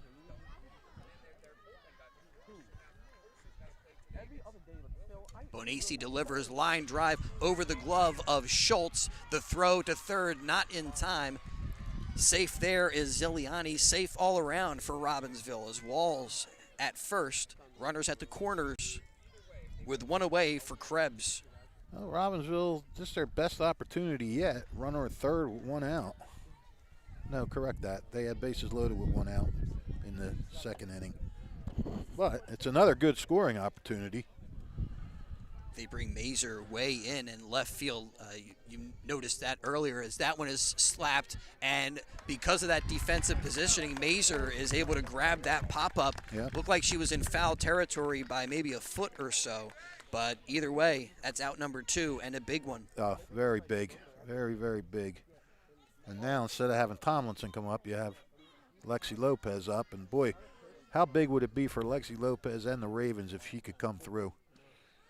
Lopez takes high, snap throw down to third base, and goes off the back of Ziliani over there. Caroline Walls is going to second. So second and third, this is a big, big spot for Lexi Lopez. But you referenced how Lopez hitting for Tomlinson, and the freshman called on today. Yep. And now with a base empty and a 2-0 count, I still think you want to bear down and Oh yeah, you don't want to put her work on. to the freshman. Fowler has been pretty good at the plate, and she's waiting on deck. Yeah, Katie Fowler could put them right back in this game. You want to go after this girl. Benesi. Takes a little time. 2-0. That's outside. 3 balls, no strikes. This could be a big, big, I don't know a word to describe it, but not good for her to walk Lexi Lopez with Katie Fowler on deck. The 3-0 in there. 3 balls and a strike. I would think they're going to let her swing now if she gets a ball she likes, but who knows? 3-1 from Benesi. Gets her to whiff on that one. The pressure goes from Benesi to a little to Lopez. They both have a little pressure on them now, but Lopez obviously now has to bear down and payoff pitch. Strikes her out. Lopez goes down swinging, and the Ravens are retired in the bottom of the 4th. Again, turned away without a run. This time they got 1 hit, and they leave 2 runners on. 2 hits, double and Walls single. got 1 too. Yeah.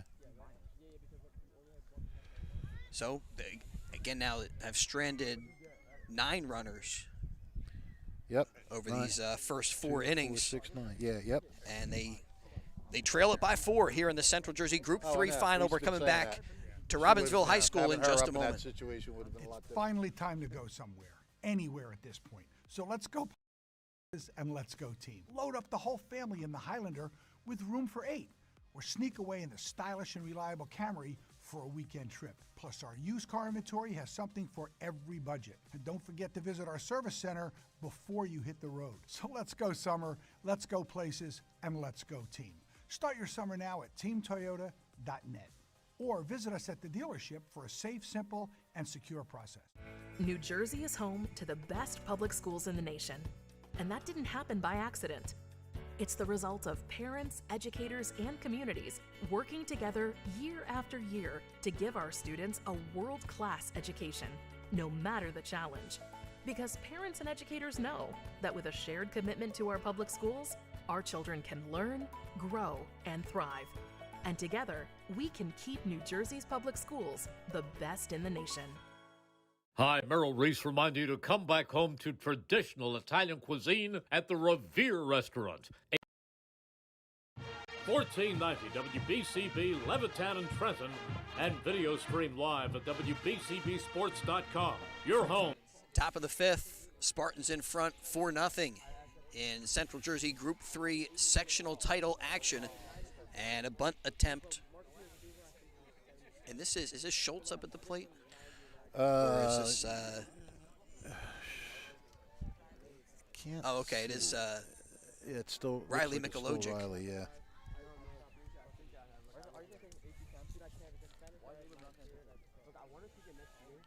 So Mikologic back in there, again hitting for Paige Schultz. Mikologic was not on the roster at the beginning of the season. She called her up a little bit through the season.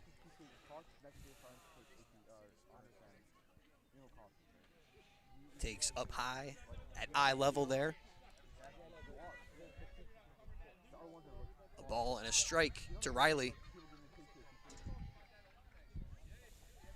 And that one's in the dirt from Ziliani. 2-1 count. Spartans have scored in each inning except the fourth. 2 in the first, a run in the second and third. Lead at 4-0. Ziliani delivers, pulled the string, and gets Mikologic to swing through it. We're still waiting for a pitcher to have a clean inning. There has not been a clean inning yet. You know, if they had set the over-under on a clean inning in this game, I certainly would have taken it. That we would get at least one. Yeah, at least one. At least one.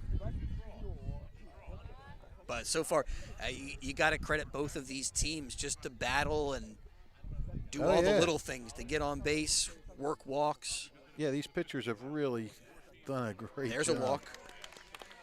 Mikologic takes ball 4 and heads to first base. She's there with nobody out for Abigail Mazer. It's the second time Mikologic's. Oh no, she didn't lead off that inning. Second time she walked though. And I believe that is the 4th time, 4 out of 5 innings, that the Spartans have gotten their leadoff base runner on. Yes it is. Yes it is.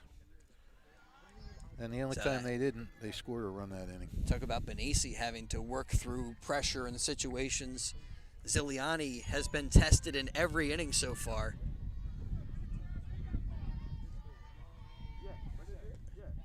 And they're maybe a bit off the plate.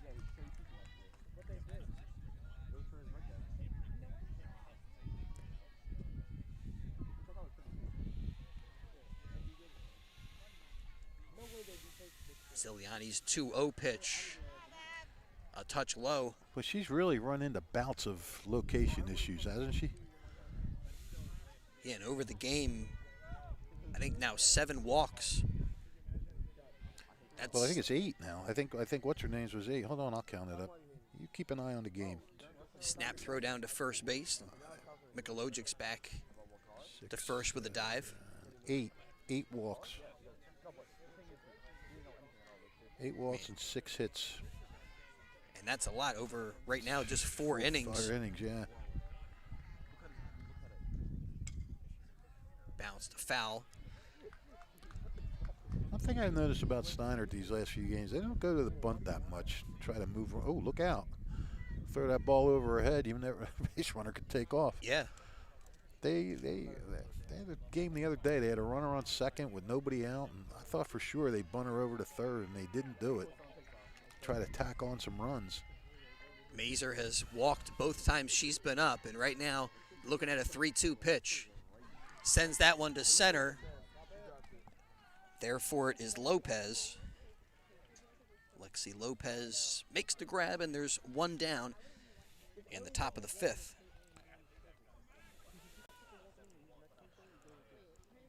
I feel for Lexi Lopez. She didn't really get to play a whole lot this year. 32 at bats. It wasn't rotting away on the bench or anything. But you're a freshman and you're put in the situation she's gotten put into due to Ariana Tomlinson's injury, and that's rough. That's just rough. Spack now at the plate, takes up high. Had that 3-0 count, and then Nacy calmly comes back with 3 straight strikes. But and makes you stronger for next time. And you want to do all you can to help your team, but I think right. Your coaches, your teammates, are probably telling you just relax, do what you can do. Yeah, right. We know we're not expecting big heroics from you, but yeah, just do what you can do. Right.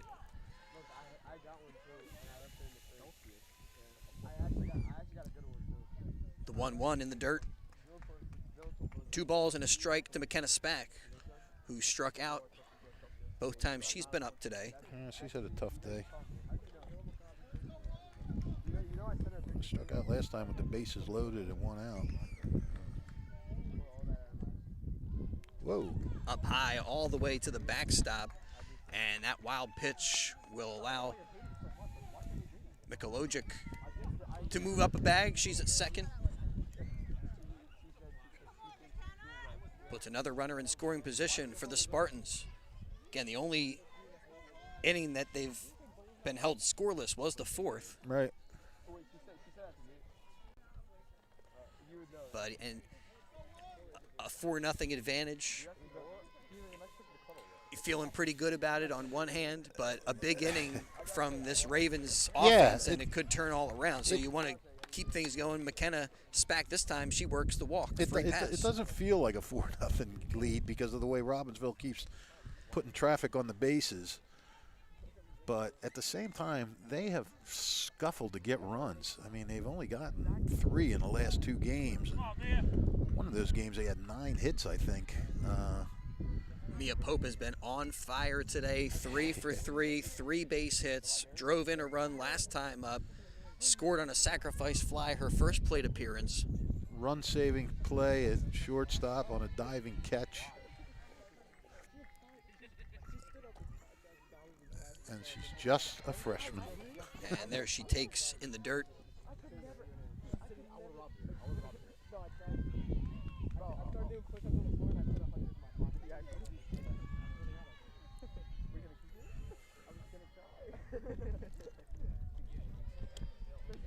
Pitch in there for a strike. Steiner has just been like one big hit away from busting this thing open. Ziliani has done her best to keep it. Bounced right back to her in the circle. She throws over to first to get Mia Pope. Both runners advance. Now you got Mikolojic at third, Spack at second. There's 2 outs in the inning, and up to bat is Bianca Walsh. First time they were able to retire Mia Pope. A little weak contact there, back to the pitcher. Yep. Bianca Walsh, a couple of walks, and then she hit a line drive. Looked like it might drive, but line drive to left. They ran over and caught it. Fouls it back, and did that catch our home plate umpire? I think so. Oh, we don't want that. Bianca Walsh, Pilgrim entered this game batting .493. Imagine having these 2 at the top of your lineup for 3 more years. And today hasn't line drive last time, good contact, but before that she walked twice. Yep. Scored on a wild pitch back in the first inning. And now, yeah, I do think the delay in action is because home plate umpire Tommy Morehouse got hit by a softball, and after the pitch came in, he kind of walked back and he looked like he banged his mask off the backstop. Kind of in frustration or maybe feeling that sting, but maybe now after a little bit of time, looks like everybody's getting back to their spots. Well, that's good. You never want to see anybody get hurt, whether it's a player, an umpire, a fan, anybody. Unless it's somebody you don't like. Well, Walsh at the plate. I'm kidding, everybody. I'm kidding. Well, sometimes it feels a little less sad. Yeah, that's a good way of putting it, pal. When it's somebody you don't care for too much. It's sad, but it's less sad. Well said. Walsh now at the plate, the 0-2 outside. Ziliani trying to bear down and get Walsh and keep Steinert scoreless for the 2nd inning in a row. Yeah, she's just trying to keep her team in the game right now. But the Spartans with 2 in scoring position. Whoa, look out. Pitch is rolled up there. Yeah. That Ralph Cramden would have been proud of that one. In for a strike of 10 pins. Probably 90% of the people out there. Who's Ralph Cramden? Ralphie boy. Ground ball again back to the circle, taken by Ziliani. She'll flip in time to Robinson. to get Bianca Walsh. So a couple of 1-3 putouts for out number 2 and 3. And the Spartans are set down without a run again in the top of the 5th. No runs and no hits in the inning. But again, they do leave a couple of runners on base. And each inning, they've stranded base runners today. Yeah, they've left 10 on over the first 5 innings. Then we go to the bottom of the 5th here in Central Jersey Group 3 final action. And Fish, you've got our adoptable pets. Oh, yes. Today. Yes, indeed. It is that time. It is that time, everybody. If you're looking for a loving pet to add to your family, consider visiting the Hamilton Township Animal Shelter at 2100 Sylvan Avenue. Let's meet today's adoptable pets of the game. Our dog is Sheba. Sheba is a 4-year-old spayed female. She's an energetic, playful gal ready for fun and games. She's exuberant and high energy and will benefit from an active family that can take her on hikes and excursions that will sap some of her energy. That's why I said I would never adopt her, because I sap my energy to go on a hike. She is instantly friendly when greeting new people, jumping up for attention and pets. She would benefit from some training so that she learns how to greet people more politely. Sheba seems social and curious about other dogs, but also snarky and easily frustrated. She may be able to have dog friends if introduced properly, with gradual introductions with low-key playmates. She would be best as the only dog in the household. Now we have our cat, Lilith. Lilith is a young, sweet, petite, curious kitty who's looking for a quiet home where she can feel secure and happy. She's lived with other kitties in her previous home, but really prefers to be a single kitty. She'll make a happy little housemate for a lucky adopter. The Hamilton Township Animal Shelter is open Monday through Saturday from 10:30 a.m. to 3:30 p.m., Thursdays until 7 p.m., closed on Sundays. Visit more of their adoptable pets and learn about volunteer and foster programs at hamiltonnj.com/animals-shelter. All right, bottom of the 5th, and Robbinsville's Katie Fowler fouls it off for a strike. Katie, perfect so far, a single and a walk. That's why it was important to get that last out for Benassi. Fowler, Gallucci, Robinson in the inning for the Ravens. And Benassi delivers. It's sent out to right, a liner to DeMeglio, and Gia DeMeglio makes her first play of the afternoon. Yeah, she's the flex. She's only playing outfield. You got to give her some action. So the flex makes the put out and brings up Gallucci with nobody on, one down. DeMeglio flexes her muscles, her catching muscles. Ravens have done a pretty good job of getting their leadoff batter aboard, but now again turned to 3 of the first 4 innings they got the leadoff girl on, but not here in the 5th. So it's a feather in the cap of Benassi. Yeah, you really want to, now that you're getting in these little bit later innings, you know, and you're up, if you can get that first out of the inning, it can be a little deflating. You know, you want to build a rally, you want to start boom boom. Ripped foul down the third baseline. Yeah, and that first out, not only does it deflate the offense, I think it builds confidence amongst your own team, and for Benassi in the circle. So they got a good start here to the 5th. Did the Spartans. Gallucci 0 for 2 so far today with a pop out and a fly out. Popped out to short, flied out to center. Takes in the dirt. Starting to wonder why they built bleachers at this place. There's about 10 people in the 2 bleachers combined. Everybody else stands around the fence. Well, I don't wonder why they put the bleachers in. I wonder why nobody sits on the bleachers. Yeah, well, I guess so. I don't know.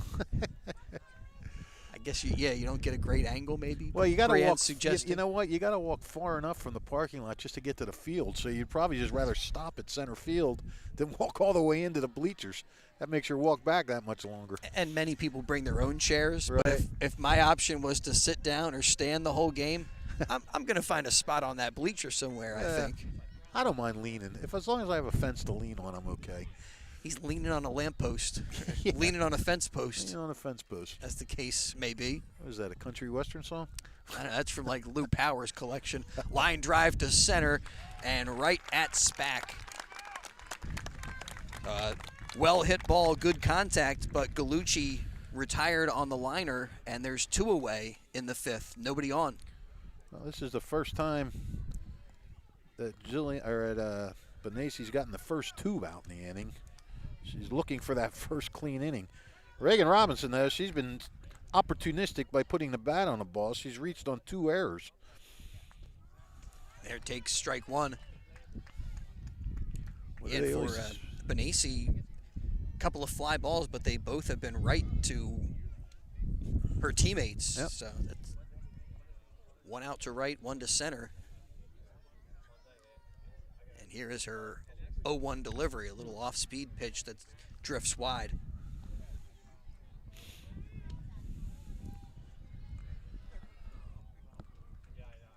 Well, this is the most runs. Steinert scored more runs in this first 3 innings today than they scored in the previous 14 against Ziliani.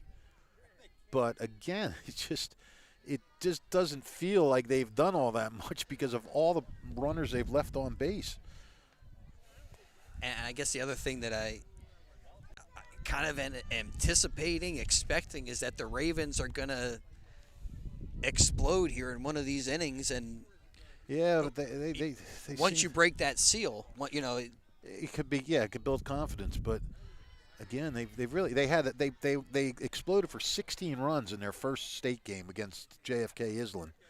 And like I said, since then, they've gone 9 innings and 10 innings and scored 3 runs in 19 innings. That first game only went 3 innings. Steinert, too, had a 3-1 pitch. Big cut there by Robinson, and the count is full now. 3 balls, 2 strikes. Steinert started with a couple of easy ones, too. Freehold Borough and Allentown. Allentown game was crazy. 12 runs in the first inning. Out to right field. There she is again. Right to DeMeglio. She makes a couple of putouts, including that one. She's saying, now I know why I'm playing. Out number 3, the Ravens are retired in the bottom of the 5th. We're through 5 complete, and our score still 4-0. Steinert on top in high school softball action. It's Central Jersey Group 3 Finals. And it's getting late now for the Ravens in this one. We'll return to action here from Robbinsville in just a moment. Hi, Merrill Reese reminding you to come back home to traditional Italian cuisine at the Revere Restaurant, 802 River Road in Ewing Township. You'll always feel welcome at the Revere. It's like stepping back in time where you'll feel like you're dining in South Philly or New York's Little Italy. Start your meal with complimentary Hoboken bread. Choose from a menu featuring fresh seafood dishes, succulent steaks and chops, or homemade pasta dishes. You can even eat at the bar. The Revere is open 7 days for lunch and dinner. Private room available for special affairs, plus catering. For reservations, call 609-882-6365. That's 609-882-6365. Come home to traditional Italian cuisine. The Revere Restaurant, 802 River Road, Ewing Township. 1490 WBCB, Levittown and Trenton, and video stream live at WBCBsports.com. Your home for the best local sports in Bucks and Mercer counties.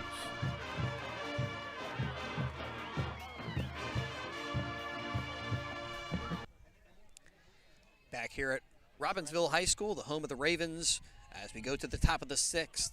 And Sierra O'Neill leads off the inning for the Spartans. O'Neill 1 for 2 with a walk and a double her last time up. Led off the 4th with that stand-up double, and here leads off the 6th and lines that one out to center field. Another base hit for Sierra O'Neill, and another inning where the Spartans get their leadoff runner aboard, continuing to apply the pressure inning after inning to pitcher Katie Zilani and this Ravens team. And now with 1 on, it's Benasi up to bat. Sierra O'Neill, 2 for 3, but her only RBI came on a walk. It's because she led off the last 2 innings. Times she batted. Ziliani winds and fires that one in there a little bit low to Benasi. Benasi with a sacrifice fly couple of flyouts to center, one plated to run, and last time up, a grounder to shortstop, and a little bit fooled by that pitch. Whiffs at it, and 0-2 count now to Benassi.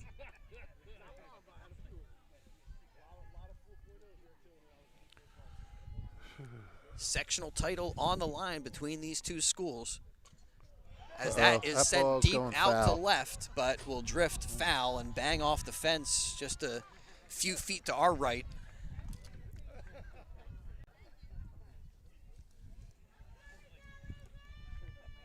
Maybe we can catch a homer out here. I would like to see you catch a homer, Pilgrim. See those golden hands in action. I did not bring my glove. I hear you talking to some fans that are lamenting the fact they don't have their. That's actually my girlfriend. Their leather. My girlfriend has turned into quite a fan of these games from watching them. Now she comes out to watch them, which gives us one less viewer, actually. She thinks she's helping me, giving me company on the rides to the game, but she's detracting from our viewership. Ball is down low. It's interesting we see that our viewership will grow quite a bit after the game is over. We love, great to have everybody with us today on this Saturday afternoon, but I know people who are here at the field, they'll go back and they'll look at the WBCB archive, the players, the coaches. They break down the action and pitch coming in. And that's going to be lifted, a fair ball out to right, another base hit. Going from first to third is O'Neill, and that puts runners at the corners for the Spartans. Izzy Benassi comes up with a single. And with 2 on, nobody out, up to bat is Addison Hassan. What a day she's had. 2 for 2, walk, run scored. The little softball details always, I think it was DeWitt who scored that run. Yes. Oh, you're right. I'm sorry. Correct. DeWitt did score it. Yeah. That was, it was Hassan's spot in the lineup. Yeah, I marked it. I actually marked it run scored in my run scored column for DeWitt, but I was just looking at the little block where I put the scoring, and that's. You look across that line, Hassan has had a great day. So that keeps Brooke DeWitt continuing. Now she has 14 runs scored and 12 at-bats. Takes down low. Ciliani with a 2-0 count.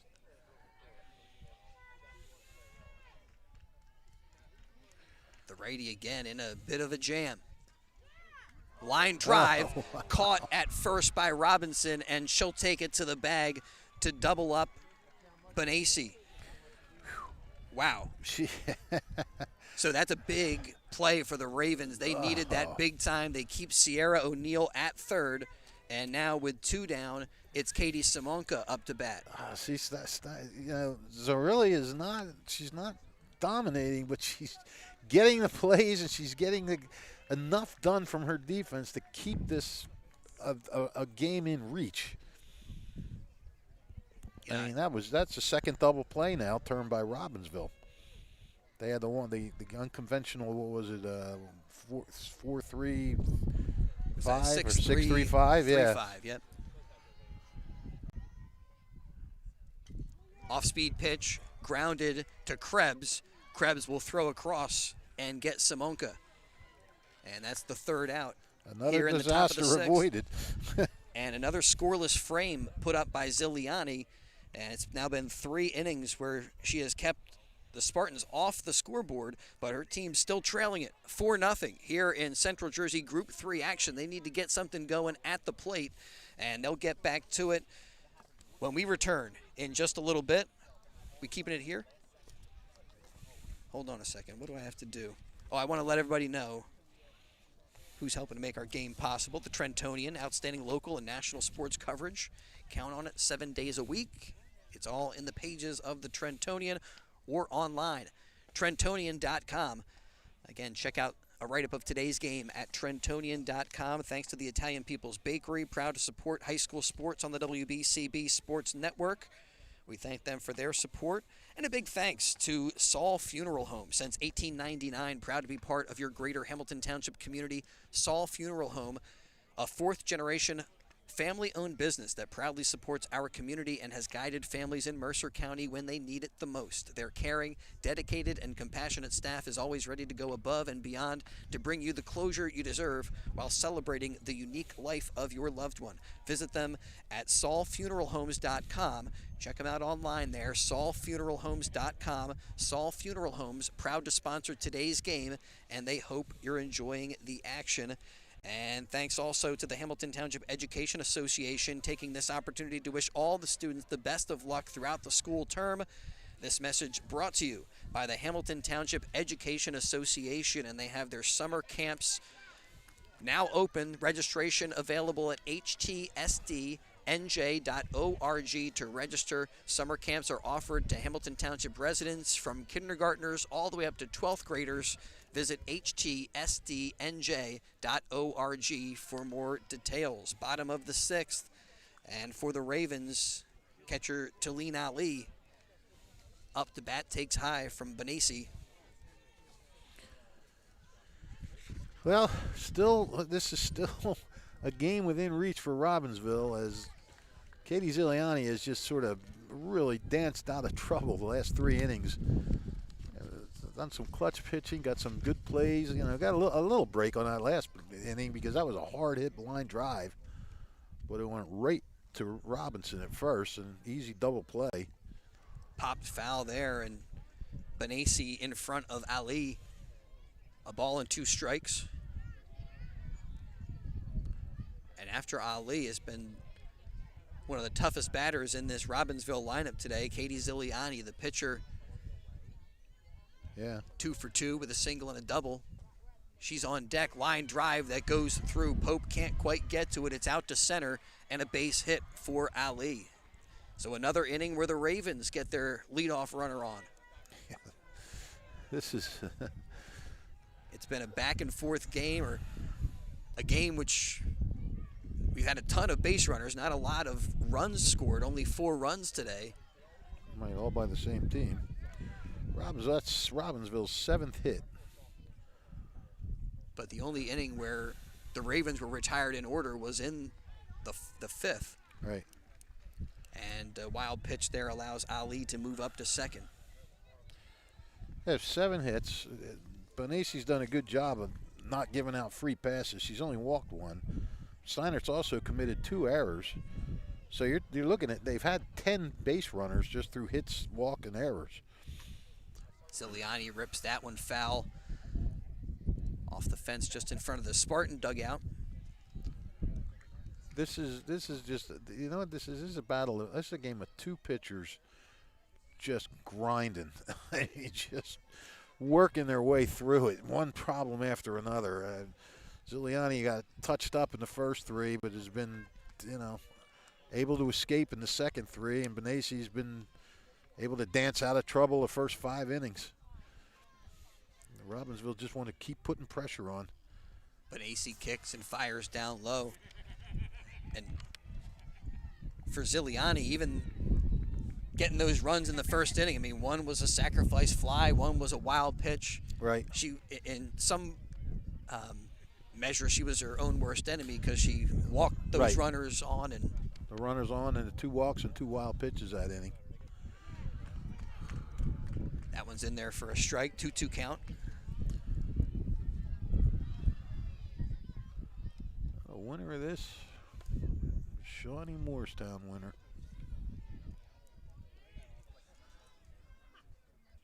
The 2-2 from Benassi. Fouled off. So what were you saying before we got started? Are you going down to the Phillies on Sunday? No. Oh. No. I'm just saying I hope people don't start getting angry down there. Start to throw things in frustration. People are getting frustrated. Holy moly with that team. WBCB, your spot on the radio dial for Phillies baseball. But listen to us anyway. Yes. I going to try and see if I can track down a Morristown score.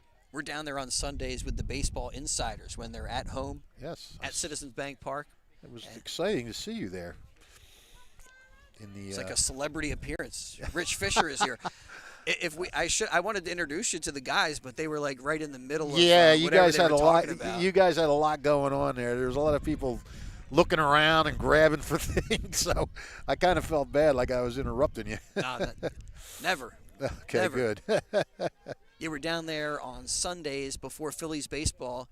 Here's the pitch, fouled off, out of play on the right side. We're outside of Pass and Stowe near the Goose Island Bar, and John Brazier and Tommy Green sit down, chit-chat about the upcoming game, Phillies baseball Insiders on WBCB. I once interviewed Tommy Green when he did a rehab stint at the Thunder. He was there for Reading. Nice guy to talk to. Definitely down-to-earth dude. Yeah. Where is he from, North Carolina? Where is he from, South somewhere? I think North Carolina. Yeah. I think he's from White, North Carolina. Huh. I'm never going to find this Shawnee Morristown score. Come on, you got to come through for us, man. I know I do. One of these teams is going to play one of those teams. Line drive out to left. That's in for a base hit. Extra bases, and the Ravens are on the scoreboard, as in to score for them is Tulene Ali. Ziliani drives her in with a stand-up double. Yep, she continues her perfect day. And it's now a 4-1 game in our sectional final today on the WBCB Sports Network. Well, let's see if that gets Robbinsville fired up a little more now. Well, they've got a chance to do big things in this inning because they've already scored one. Nobody's out, and they have a runner in scoring position. All right, Shawnee is up 1-0 going into the 6th inning. Well, we were talking about how a 4-0 lead doesn't seem safe. No. Certainly a 1-0 lead there. Who knows how that thing is going to finish up. Right. But this is, this is not by any means over, this game. Abby Weiss up to bat, 1 for 2 with a single and a strikeout.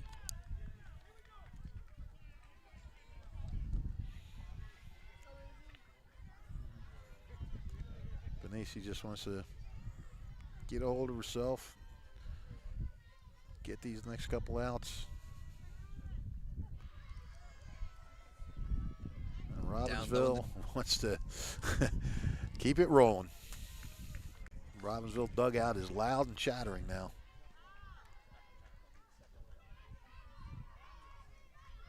A 1-0 count here to Abby Weiss. Benassi fires that one in there.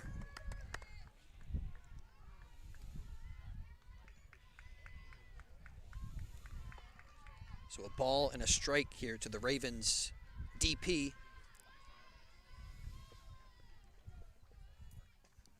The 1-1 poked foul, and that will drift over the Ravens dugout out of play. Just a grinder. This game is a grinder. Both teams. It's kind of what you expected.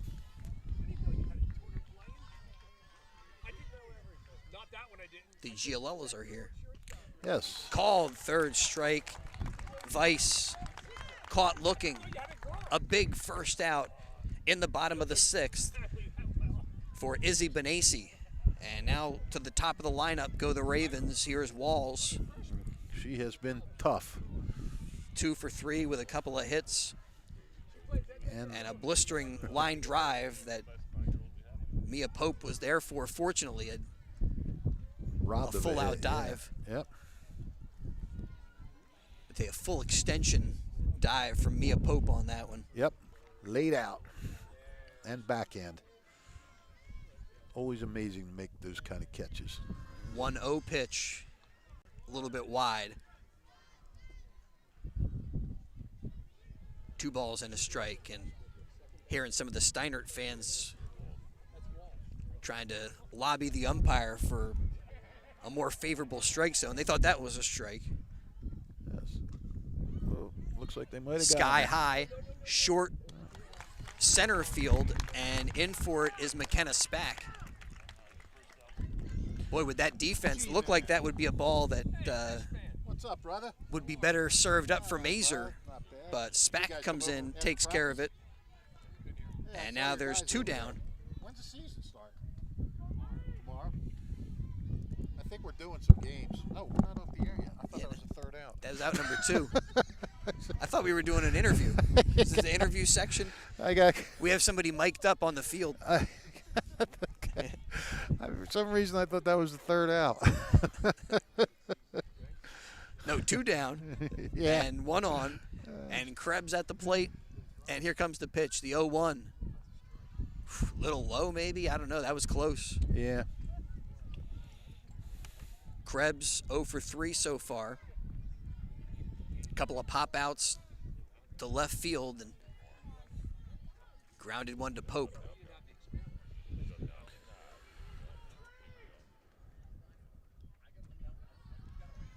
It feels like from this angle that Mia Pope just kind of plays in at that shortstop spot. I mean, maybe that's based on their scouting report and who's at the plate, but right, or is it just like is it just a? Well, sure. I was just caught up in the. And this one is grounded to Pope. Is that 3 She's outs? positioned perfectly for it, and that is out number 3. A 6-3 put out to retire the Ravens. But the Ravens do get a run to make it now a 4-1 game here in the Central Jersey Group 3 final. They finally get on the scoreboard, but held to just 1. They get that run on 2 hits, and they leave a runner on base again. And how about this? Shawnee pulls off a triple play in the 6th on a line drive. So Shawnee still up 1-0, a triple play in the 6th inning. Holy cow.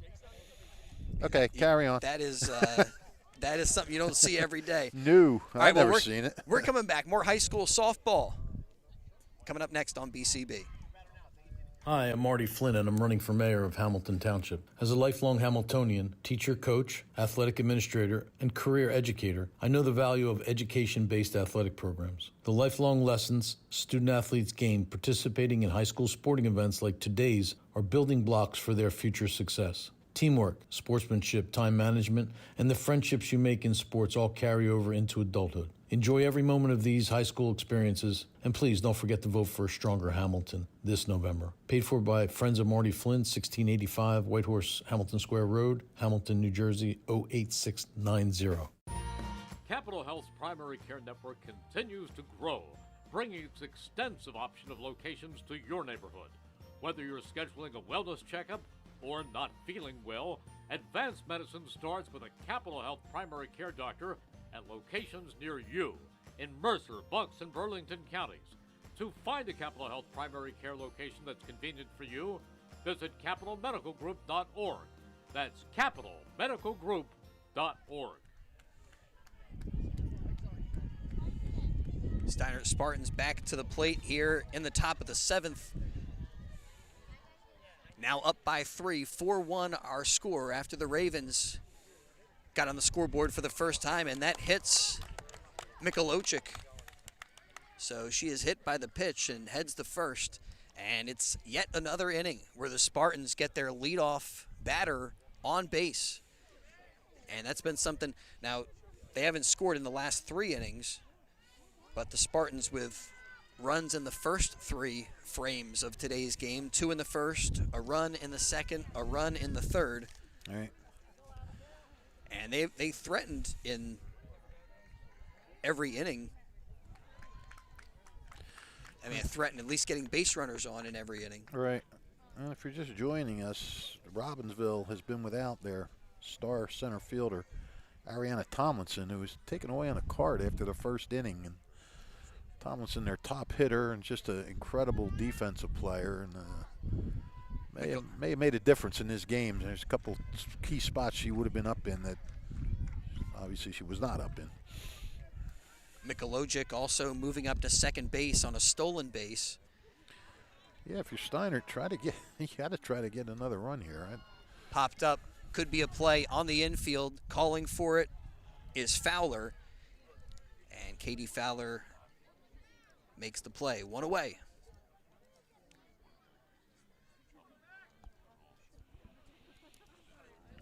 And now up to the plate steps McKenna Spack.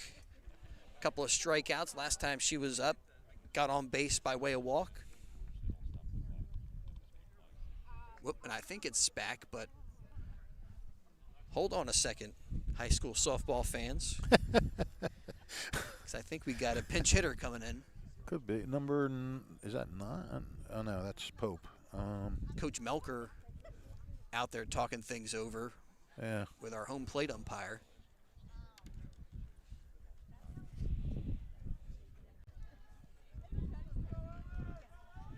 And it is going to be Ellie Miller to hit for Spack. Shawnee is now going up 2-0 in the top of the 7th. Ziliani winds and fires that one in there. Gets the called strike. Shawnee 2-0, top of the 7th. So if things stand the way they are, it would be Uh-oh. a well-hit ball out to right. Drifting back is Aldarelli, and she makes the grab. A nice play out there to retire Miller. And 2 down. Miller gave that baby a ride. And even though it was pretty deep, Mikolojic doesn't try to tag up. She'll stay at second. Yeah, we've seen a few pretty deep balls today that have been hauled in.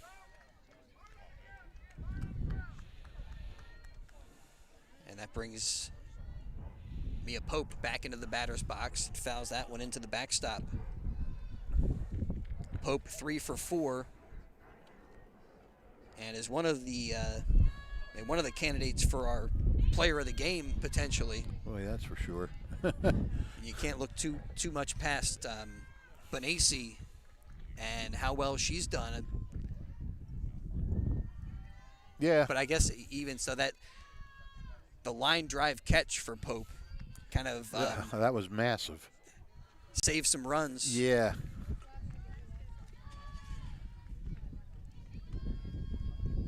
And we actually had Benassi on the A first bouncer. game of the States. Taken by Fowler. And she'll throw over to first to get Pope. So Pope that time retired 4-3 for the 3rd out here in the top of the 7th. And it's now last chance time for the Robbinsville Ravens. They trail 4-1 in the Central Jersey Group 3 final. As we'll go to the bottom of the 7th in just a moment. Today's game brought to you by the Hamilton Township Division of Health, a variety of free services to keep you and your community healthy.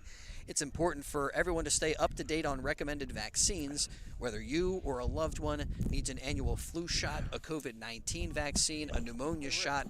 Hamilton's Division of Health, ready to help. Are you or a loved one homebound?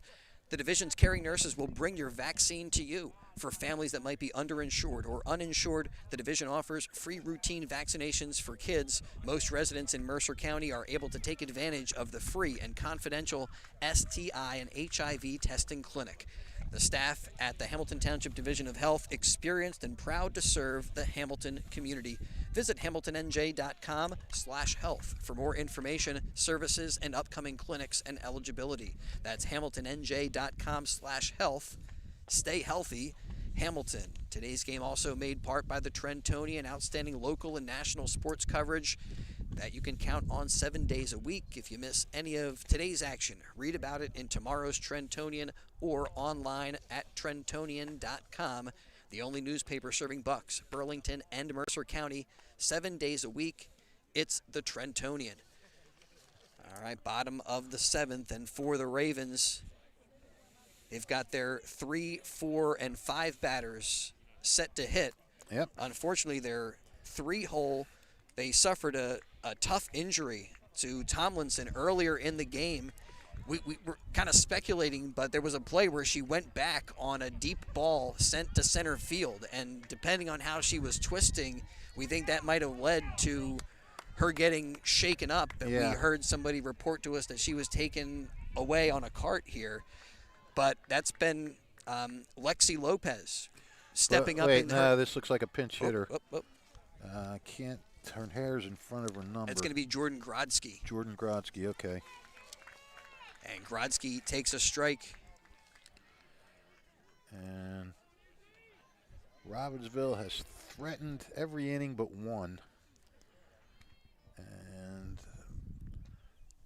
But unfortunately, they have scored in only one inning. Right, but Isabella Benesi would love to just forego the drama and get an out.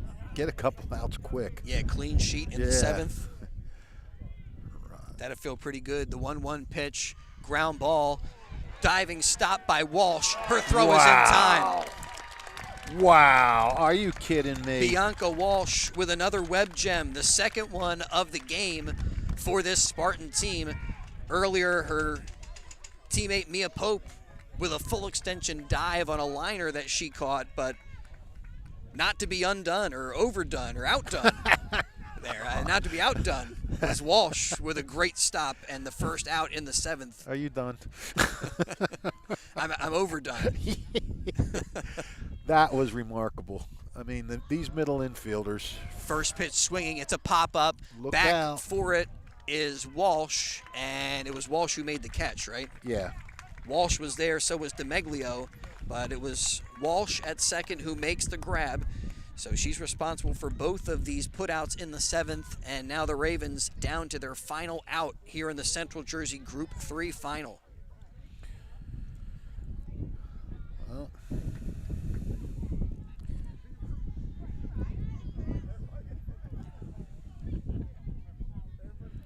Shawnee now leads 5-0 in the top of the 7th at Morristown, so that's the kind of separation that makes me feel confident enough to say the winner here is probably going to meet Shawnee. Yeah, and that game will be at Shawnee, or if Morristown makes some kind of wild rally, it'd be at Morristown. It'd be at the South Jersey winner. But, yeah, right now, Shawnee looks like they're in pretty good position. The 0-1 from Benesi is high. But you never know, pal. You never know. 1-1 count to Sorella Gallucci. Gallucci's put it in play each time she's been up, but retired with pop out, a line out, and a fly out.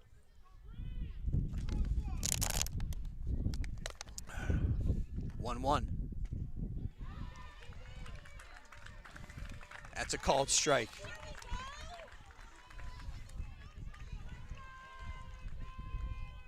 So now the Ravens down to their final strike. And the Spartans a strike away from a sectional title. Back to the pitcher. It goes off Benesi. She stays with it. Her throw in time to get the runner. And Gallucci is retired. And the Robbinsville Ravens are defeated by the Spartans 4-1. Your final. And for Steinert, your Central Jersey Group 3 champions. Yep. In high school softball. Second straight year now. The Steinert has won the Central Jersey Group 3. Last year they went to the state finals. We're pretty sure they'll be at Shawnee, who's leading 5-0 right now. And Steinert's now won 5 sectional titles in the last 8 years, I'm sorry. So it was just a strange game. It really was, because Steinert won and they were in control the whole game. They went up right away in the first, but Robbinsville continued to put runners on base, continued to threaten every inning. Yeah, and Isabella, except the last and the fifth, and Isabella Benesi just kept getting out of trouble. And Katie Zarilli, you got to give her credit too. After a tough start, she came through, and she kept getting out of trouble too. She didn't give up, and it was a tough, well played game, just like we thought. There were some errors, but it was still, we saw some great, like you said, web gems. So really good stuff today.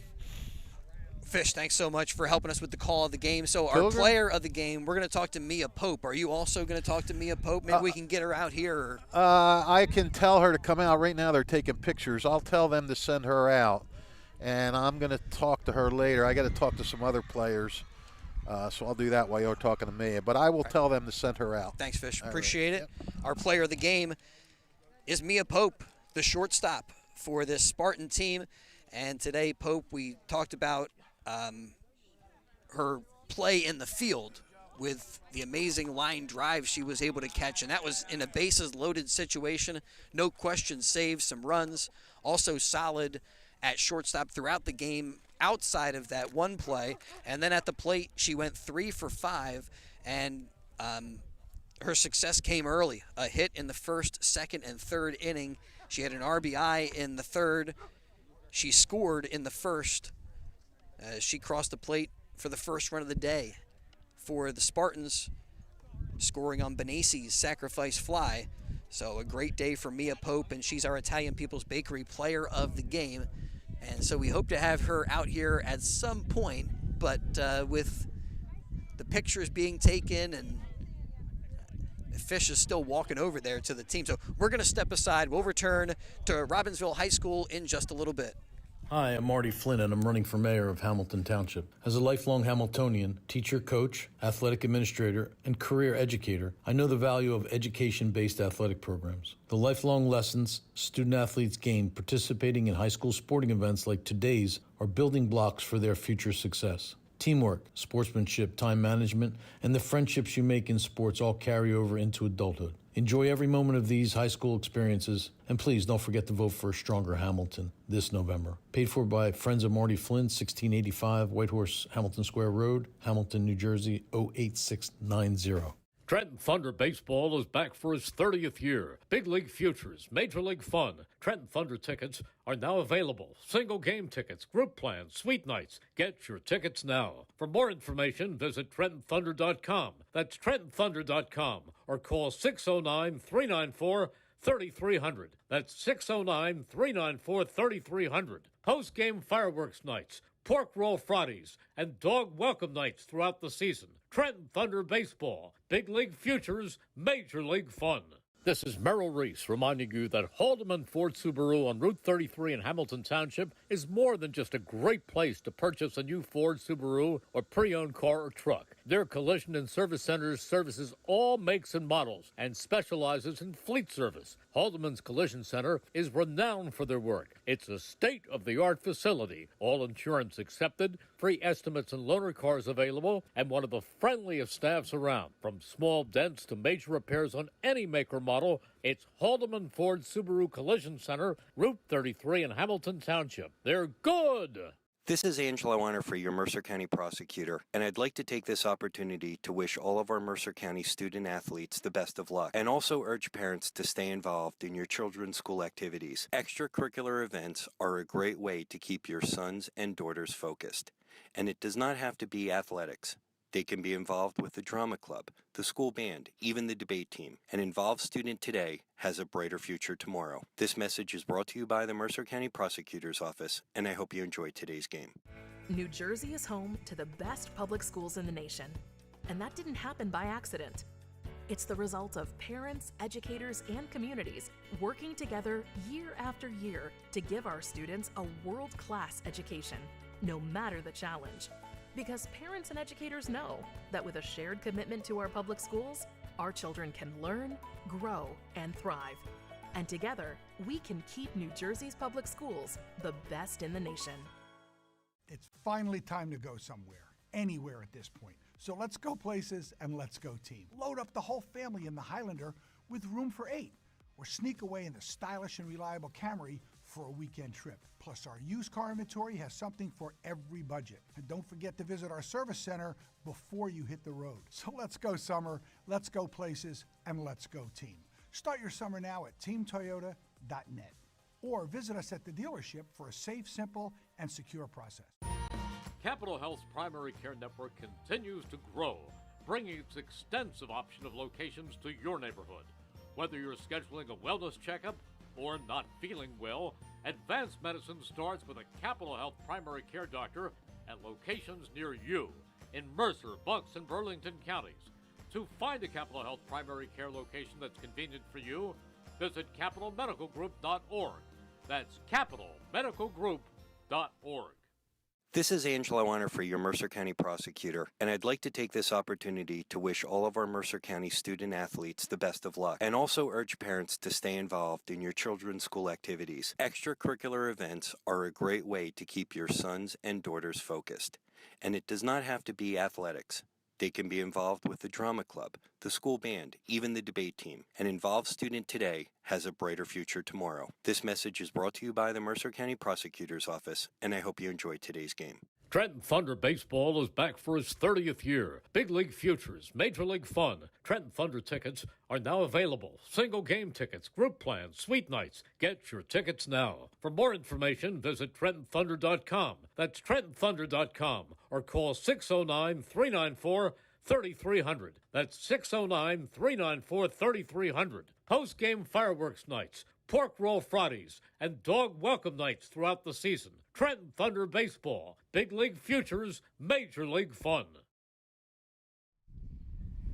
Mia Pope is our Italian People's Bakery player of the game as the Steinert Spartans get a sectional title over their rivals, the Robbinsville Ravens. Congratulations on this win today, Mia.